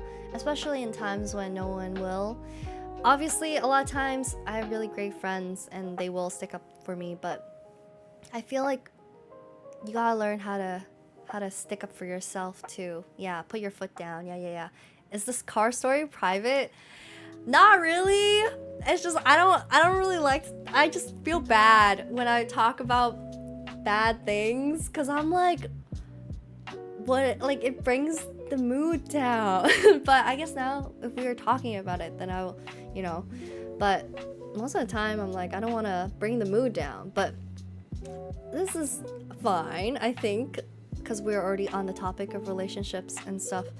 But honestly, that story wasn't that crazy. This is the same dude, but there's also something else that happened that's very similar. That's even worse. But the car was just like driving and then randomly like arguing about something and then getting mad at me for something, and then I'm crying, and then they're like mad and they're yelling at me and being like, you need to stop crying. And I'm like, I can't stop crying because you're yelling at me. And then he stops the car and he's like, get out. And I'm like, what? And I'm crying, and then I don't know what else to do. So then I get out and I'm just like there, like on the side of the road, and I'm like, I don't know what I'm doing. And then I'm crying, and then they come back and they're like, I'm so sorry. I love you. I didn't mean it. I'm so sorry. I don't know what came over me. I'm so sorry. And I'm like, okay. Yeah. Ew, stop. Yeah, that's pretty bad. It's pretty bad. And then another time this happened as well. Same person. We're biking. And I guess I'm like slow or tired or whatever. We bike like, I think like 4 hours one way, and then we're biking back, and then I'm so tired, so then I'm like pretty like trailing behind or whatever, and he's like yelling at me to keep up, and I'm like, sorry, I'm slow, but like, you know, he's like a biker, like he like biked a bunch, and I'm like, I'm sorry, I don't like, I'm not fast. And then he stops, and then I'm like, okay, are we gonna like stop and rest for a bit so we can like get something to drink or something? And then he just starts yelling at me at the side of the road, and he's like yelling at me, and he's like, I don't understand why you can't ever keep up, whatever, like, oh, why is my girlfriend so annoying, like this or whatever. He's just like yelling at me, and I'm just like, what? And I'm crying, and then he just bikes away, and I'm just like crying on the side of the road. And then like some bikers like stopped to ask if I was okay, and I was just like there for like a bit, and then he comes back, and then he's like, I'm so sorry, I love you, I didn't mean it, I you know, whatever, can you forgive me, whatever. And I'm like, I'm throwing up. I know, I'm throwing up. This is crazy. This is not terrible. Isn't that so messed up? Yeah, you should never settle for a trashy relationship like that. Call the poison control is so toxic. It was so bad. If man was a Pokemon, definitely Muk or Garbodor. That's funny. But yeah, some narcissistic behavior. It's crazy. I can't believe I was in that relationship for like 2 years. Oh, that was a lot. Kieran, thank you for letting me stretch, posture check, and hydrate. Girl, bruh, I know. After that, I was like, I definitely don't want people like that. But then I think after that, my bar was a little too low, because then I was just like, oh my god, like if anyone was nice to me, I would like put them on a pedestal. I'd be like, wow, you know, like you're so nice, when they're probably just like a regular person, you know. Look, you trying to find a woman like that? Am I cooked? A little, you like a little spice? I see, a little spice. So we had a chance. Scuffed, are you a toxic ABG enjoyer? Somebody who like yells at you and then leaves and then comes back and like, I'm so sorry, I'm just BPD. The P in BPD stands for princess. But also, I don't know, but I do think it's different. Okay, because I you know, I am bi, so I date girls and guys. I do think there is a difference between toxicity that's like that with a girl and toxicity that's like that with a guy. Because sometimes with guys, if they're like screaming or yelling, I feel like the physical imbalance is a little scarier. So I feel like that, you know, makes it not great.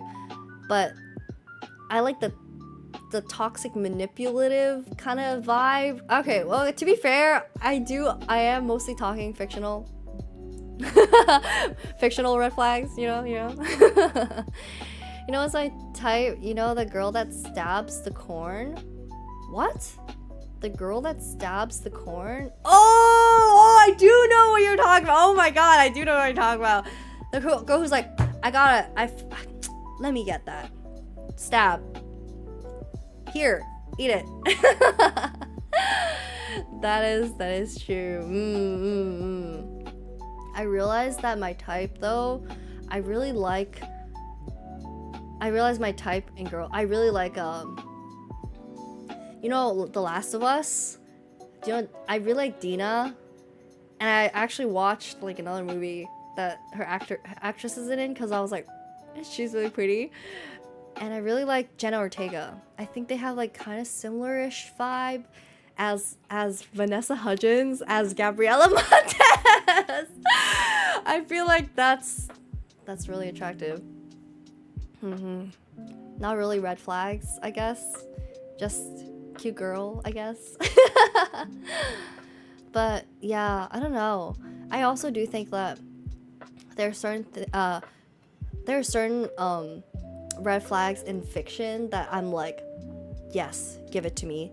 Make it worse. Get even worse. Make it even more toxic. But then in real life, I would not put up with that shit, you know? In real life, I'll be like, bruh, what the fuck are you doing? You know, I feel like, and when I say what the fuck are you doing, I mean like in Otome games, a lot of my favorite routes are the ones where they fucking lock you in a cage, which you would be surprised to see how many routes where that happens in Otome games. But I'm not trying to get locked up in real life, you know? I'm not trying to get thrown into someone's basement in real life. But like, you know, Otome games, visual novels. That's free game, right? Cute smart girl that goes her own way. There's like a little bit of a defiant energy as well, like a kind of cool kind of energy too.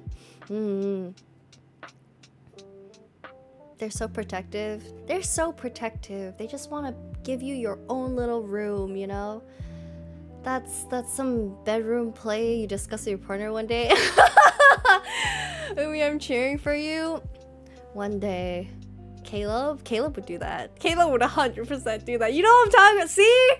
It's the same red flag. The red flag is, would they lock me up in a cage? If the answer is yes, then they're probably the right kind of red flag for me. Dude, Caleb 100% would do that. Darth Vader would 100% do that. I fell in love with Darth Vader like a couple days ago. Because I finished the first 3 movies, or not first 3, but the prequels, and I finally like, I can't believe I've never watched Star Wars. But yeah, I watched Star Wars, and then I was like, Darth Vader is basically Caleb from Love and Deep Space. They're like the same character. I like how far you fall. I'm glad you decided to give lads a second chance. Me too. I'm planning. I'm open to suggestions, and I'm trying to plan like more collabs and stuff. I think I'm trying to do League of Legends collab first, but then I think Repo collab will be second priority in terms of collabs that I have upcoming. But in terms of streams, I think next week will be ZZZ, Lads, Drawing Design, and Gartic Phone. I really want to do something with you guys again, so Gartic Phone will be really fun. Darth Vader as Caleb is wild.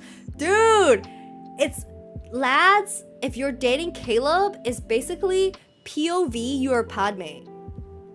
Like, you fall in love with some dude who's like, I'll do anything for you, even like commit crimes and be evil, but I love you so much and I want to protect you so much that I'll literally do anything.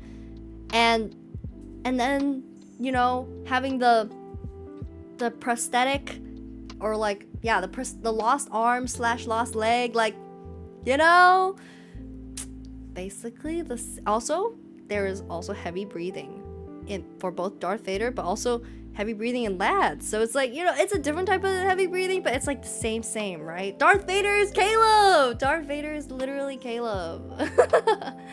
He's literally him.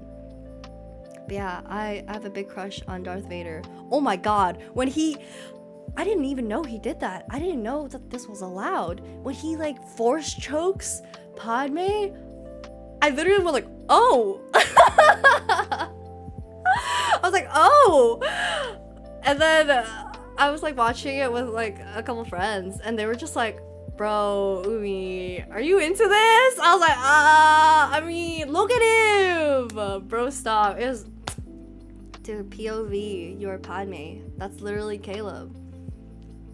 Whereas, I mean, I guess you have like the different archetypes in Lads, which they do like really well. And one of them is Darth Vader. Oh man. Have you unironically worn a collar before? Just wondering. That is a crazy question to ask. First of all, I already have a... Okay, no, this is a choker. Okay, okay. I misunderstood your question. I think the answer is no. This is what I mean when I say women are scary. Yeah, the little gap of hesitation is what you mean when women are scary. But yeah, now I'm excited to watch the rest of the Star Wars movies. Reed guy, hello, welcome. Thank you for the follow. Put a little charm on the choker and it's a collar. That's not how it works.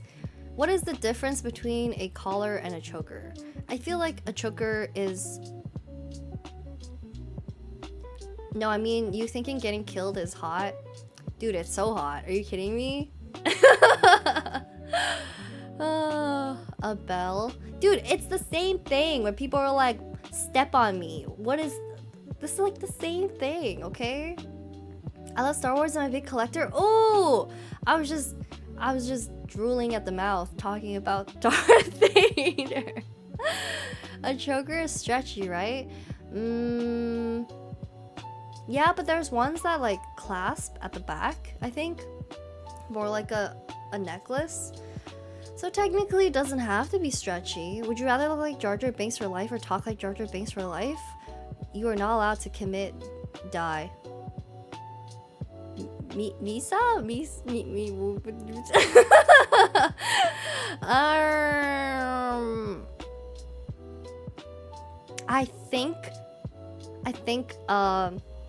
I think a really hot... No. I think both would be funny, actually, right? I think if I sounded like Jar Jar Binks and I like basically never talked, and then I just committed my life to looking as hot as possible, and then every single time I opened my mouth, I just sounded like Jar Jar Binks, I think that would be fucking hilarious, actually. And then I think also if I was Jar Jar Binks, if I just looked like Jar Jar Binks, and every time I talked, I purposely tried to sound as hot as possible, I think that would also be pretty funny, actually. I think that it would also be pretty funny. This implies Umi doesn't already sound like Jar Jar. Maybe I should have a Jar Jar redeem or something for a subathon goal. That sounds like hell, though. That sounds like hell, though. That's how I do it. I look like him, so I try to sound as hot as possible. We're either one or the other. Is that how it works? So then I either sound like Jar Jar or I look like Jar Jar. Is that a spectrum? You're either one or the other. Jar Jar Binks. Oh, also, I felt really mean, but I've never heard Yoda talk. And I heard Yoda talk and I was like, why does he sound like a frog? I didn't think he was I knew he was like a little frog dude looking dude, but he's supposed, I don't know, I thought he was gonna sound like really wise and really like, I don't know, cool, and he sounds like a frog. That's not how he sounds like. You're very controversial right now. He sounds like a frog, but I love it. I love that he sounds like a frog, but he sounds so cute. The point is he seems really stupid. Is that supposed to be on purpose? Like he's supposed to sound like that? His VA changed for the prequels. Oh, interesting. Wait, then I'm gonna watch the sequels and see what he sounds like. His stop. Wait, are you being for real? His original VA is Grover from Sesame Street. Are you actually for real? That's his original VA? Or are you joking? Wait, what? I'm so for fucking real right now? Really? Wait, really? Okay, first of all, before I knew the concept of Seiyu, I love Grover from Sesame Street. I think Grover is my favorite Grover is my Sesame Street my bias. My Sesame Street bias. Who's your Sesame Street bias? I think for me, my bias is Grover, and then my second one is Bert and Ernie. They come in a pair, cause they're gay lovers. But yeah, my second Oshi is Bert and Ernie. My first one is Grover. I love Grover. He's so freaking funny. And then when he does his like super Grover bit, I think it's really funny. Big Bird kind of goated. I am also a Big Bird appreciator. That's also a good choice. Good choice. Damn, that's crazy lore, right? He does sound like he has lost a couple marbles at the time Luke met him. He sounds like a frog. I can't get over it. I'm just like, he's just so squeaky sounding. But I really liked his character. Big Bird stan. Wow, so many Big Bird stans. So many Big Bird stans. I appreciate the puppeteers a lot. Yeah, honestly, crazy work. I love the set as well. Honestly, I love Sesame Street. So you've seen the original Star Wars now? I've seen the first three, I've seen the prequels. I need to watch the original trilogy, and then I need to watch the sequels.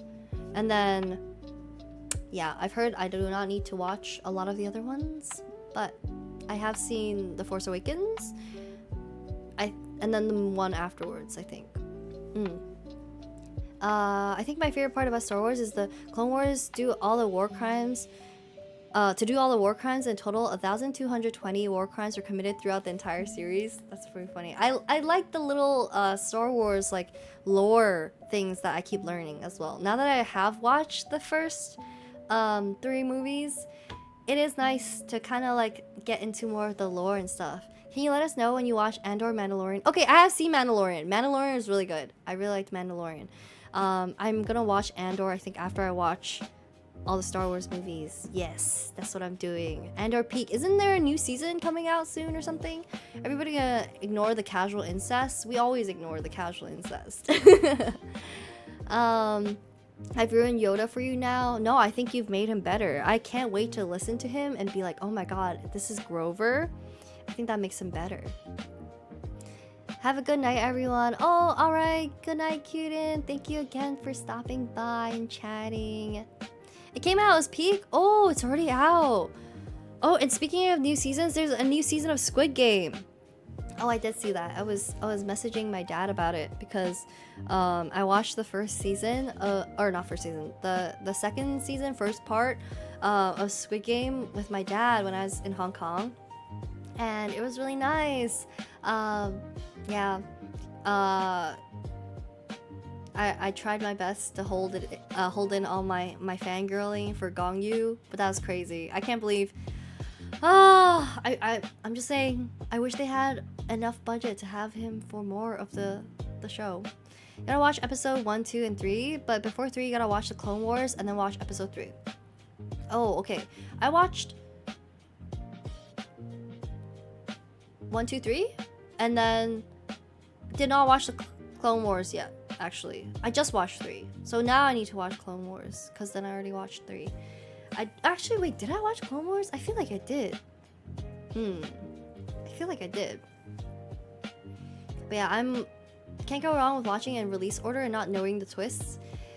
I decided to watch it chronologically just because I thought it would be fun, but I also have been spoiled for a lot of it. I think Spirit had no idea. That's crazy. I mean, for a lot of it I was still really surprised, and a lot of my friends were like, I can't believe you've never been spoiled on this. Do you know how long like how long ago this movie came out? Like, that's crazy. There's so many like cultural big impact memes around certain things. Like even the I have the higher ground. I'm like, I've literally never watched this scene like for what it is. And they're like, I can't believe you've never seen this.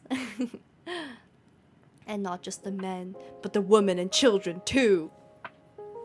Also, I was very surprised to find that Star Wars is so almost Shakespearean. Like, it's so literary and so theatery, which is pretty cool. I don't know.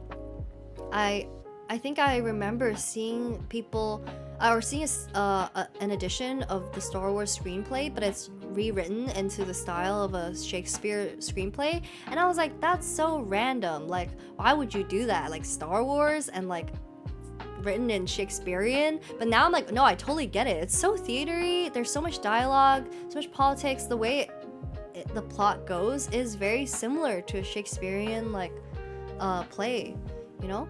We don't walk around talking about the spoilers for Star Wars though, which is nice. That's true, that's true. Anakin in episode 3 is so hot. That's what I'm saying! Yo, that's what I'm saying. He can force choke me anytime. I mean, what? Anyways, yeah, I've been really enjoying Star Wars so far. I think it's exceeded my expectations. I can't believe it took me this long to like watch it, but it's good, it's good. The Big Drew really knew what he was doing from 77 to 05. Yeah. I feel like, I wonder if Star Wars would do as well, even like now, you know? It's so anti-slop, like I wish I had a better word, but the way that it's written, I feel like there are certain parts where it feels slow, but I think I appreciate it for being that way. And I wonder if kids would like be gravitated towards something like this nowadays. But I guess I can't really think that way, because I feel like Star Wars also set the precedent for a lot of like things that we see nowadays, and for sci-fi and in entertainment in general. So I guess it's hard to say, you know? It's like chicken and an egg situation almost. Oh my gosh, guys, it is past midnight, and I said I would end at 11:30, which is a complete lie. I need to eat something, so I might have to send you guys somewhere now. But if you guys have any other last thoughts about Star Wars or films or whatever. Oh wait, oh damn, I want to talk about this. Okay, I watched I watched actually 4 movies on the plane. Wait, let me look at this first. I feel like movies moved a lot slower when Star Wars was made, so hard to say, right? I feel like maybe it's just like a time and place kind of thing too. 16 to 19 was bad due to Disney ruining. Yeah, I feel like it definitely changed a lot of it. And everybody else was saying that it was kind of you know? Good luck with your job search. Thank you! Give me all your luck! I actually made a fucking website in one day, and then in that day I applied to 12 jobs, and then now I think we are at 26, but I was really busy with offkai. But I'm working hard. We'll see. Speaking of movies, do you not recommend going to cinemas to watch the latest MI? Oh, Mission Impossible? Really? What was it like? Was it really that bad? OG Star Wars is the first adventure movie. It's perfect if you were in the time and place. Yeah, right? I feel like that's what it feels like. Too much girl boss in the last set. I got a girl boss hard, so then I can give my oomfies what they want, you know? I'll take back all your bad luck, because I've been getting no luck getting a job. Oh no! I'm giving you my luck as well. Ganba, we're in this together. Yeah, I also watched 4 movies on the plane. I can't remember the 4th one, but I definitely watched 2 movies on the first flight. On the first flight, I rewatched To All the Boys I Loved Before, which I kind of forgot how much it paid homage to a lot of old like love romance movies in like the 80s, and it was kind of nice to rewatch, and I was kind of surprised that I enjoyed it as much as I did rewatching it. I don't remember the second movie I watched. I don't freaking remember.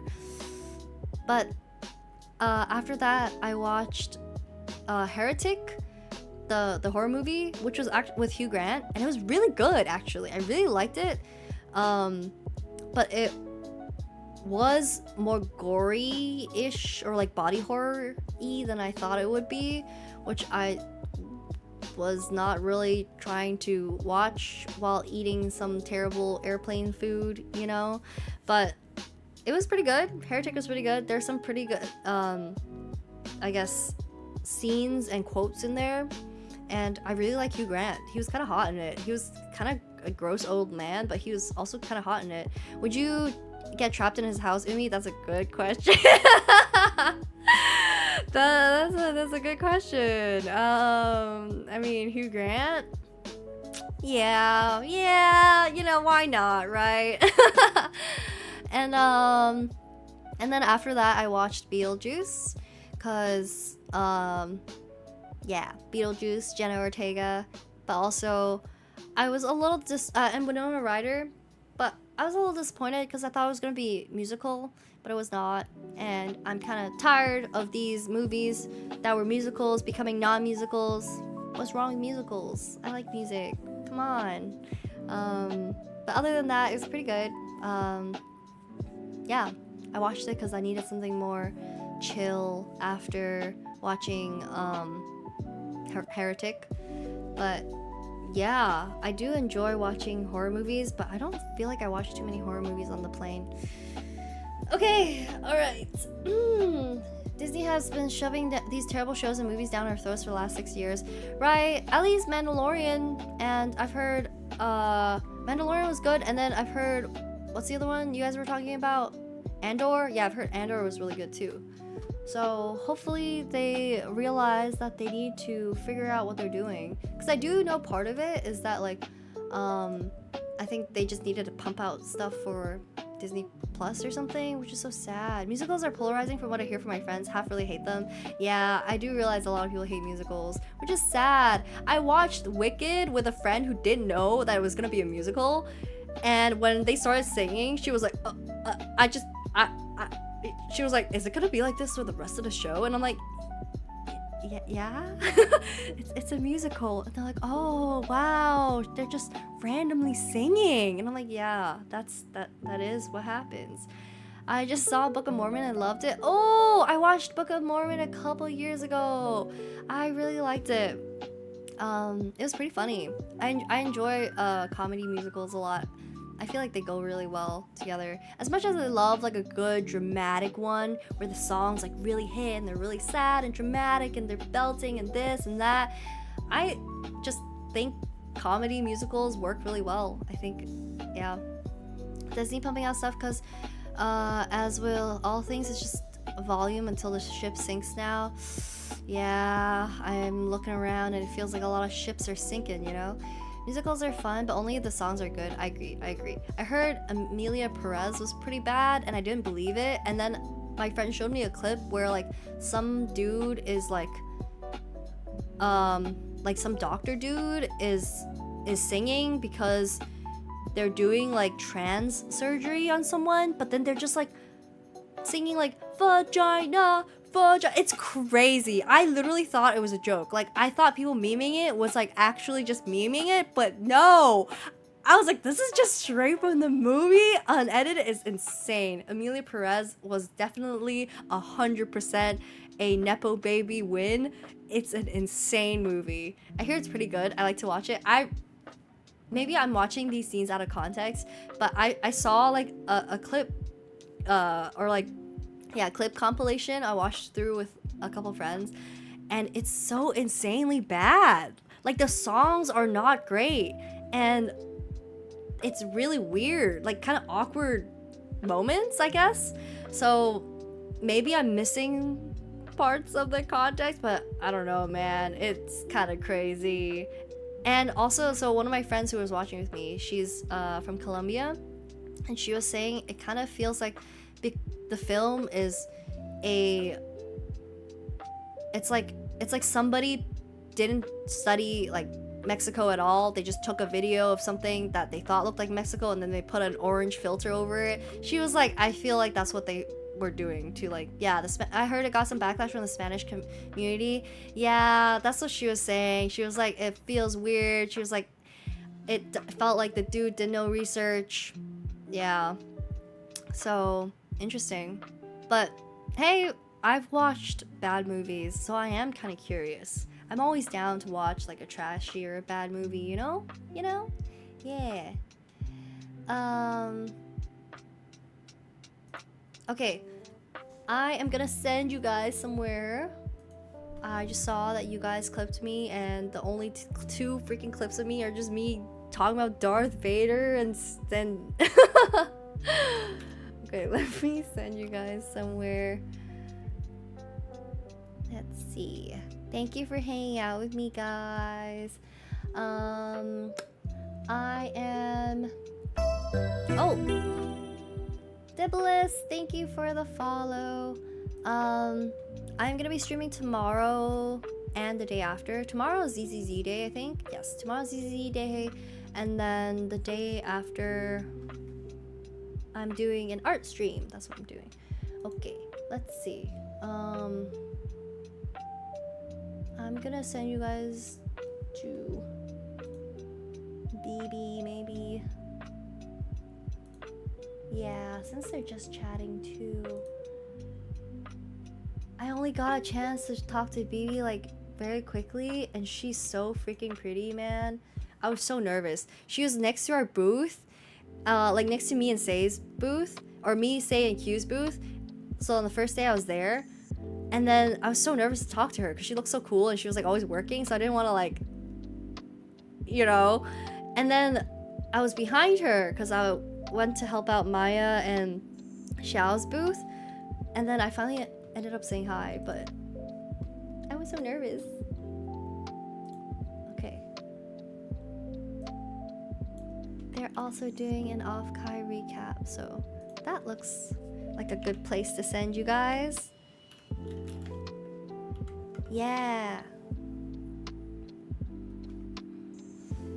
But yeah, she's so freaking pretty, man. Oh my god. I was like,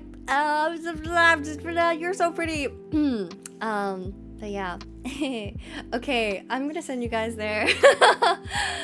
But thank you so much for hanging out with me and chatting with me and just, yeah, believing in me, because offkai was so fun, you know. Gotta go. All right, Reed guy, thank you for dropping by. I'm glad you like my avatar. And yeah, I'm gonna send you guys to BB, and I hope you guys have a good rest of your evenings. I'll see you guys tomorrow. Yay! Otsumi! Otsu.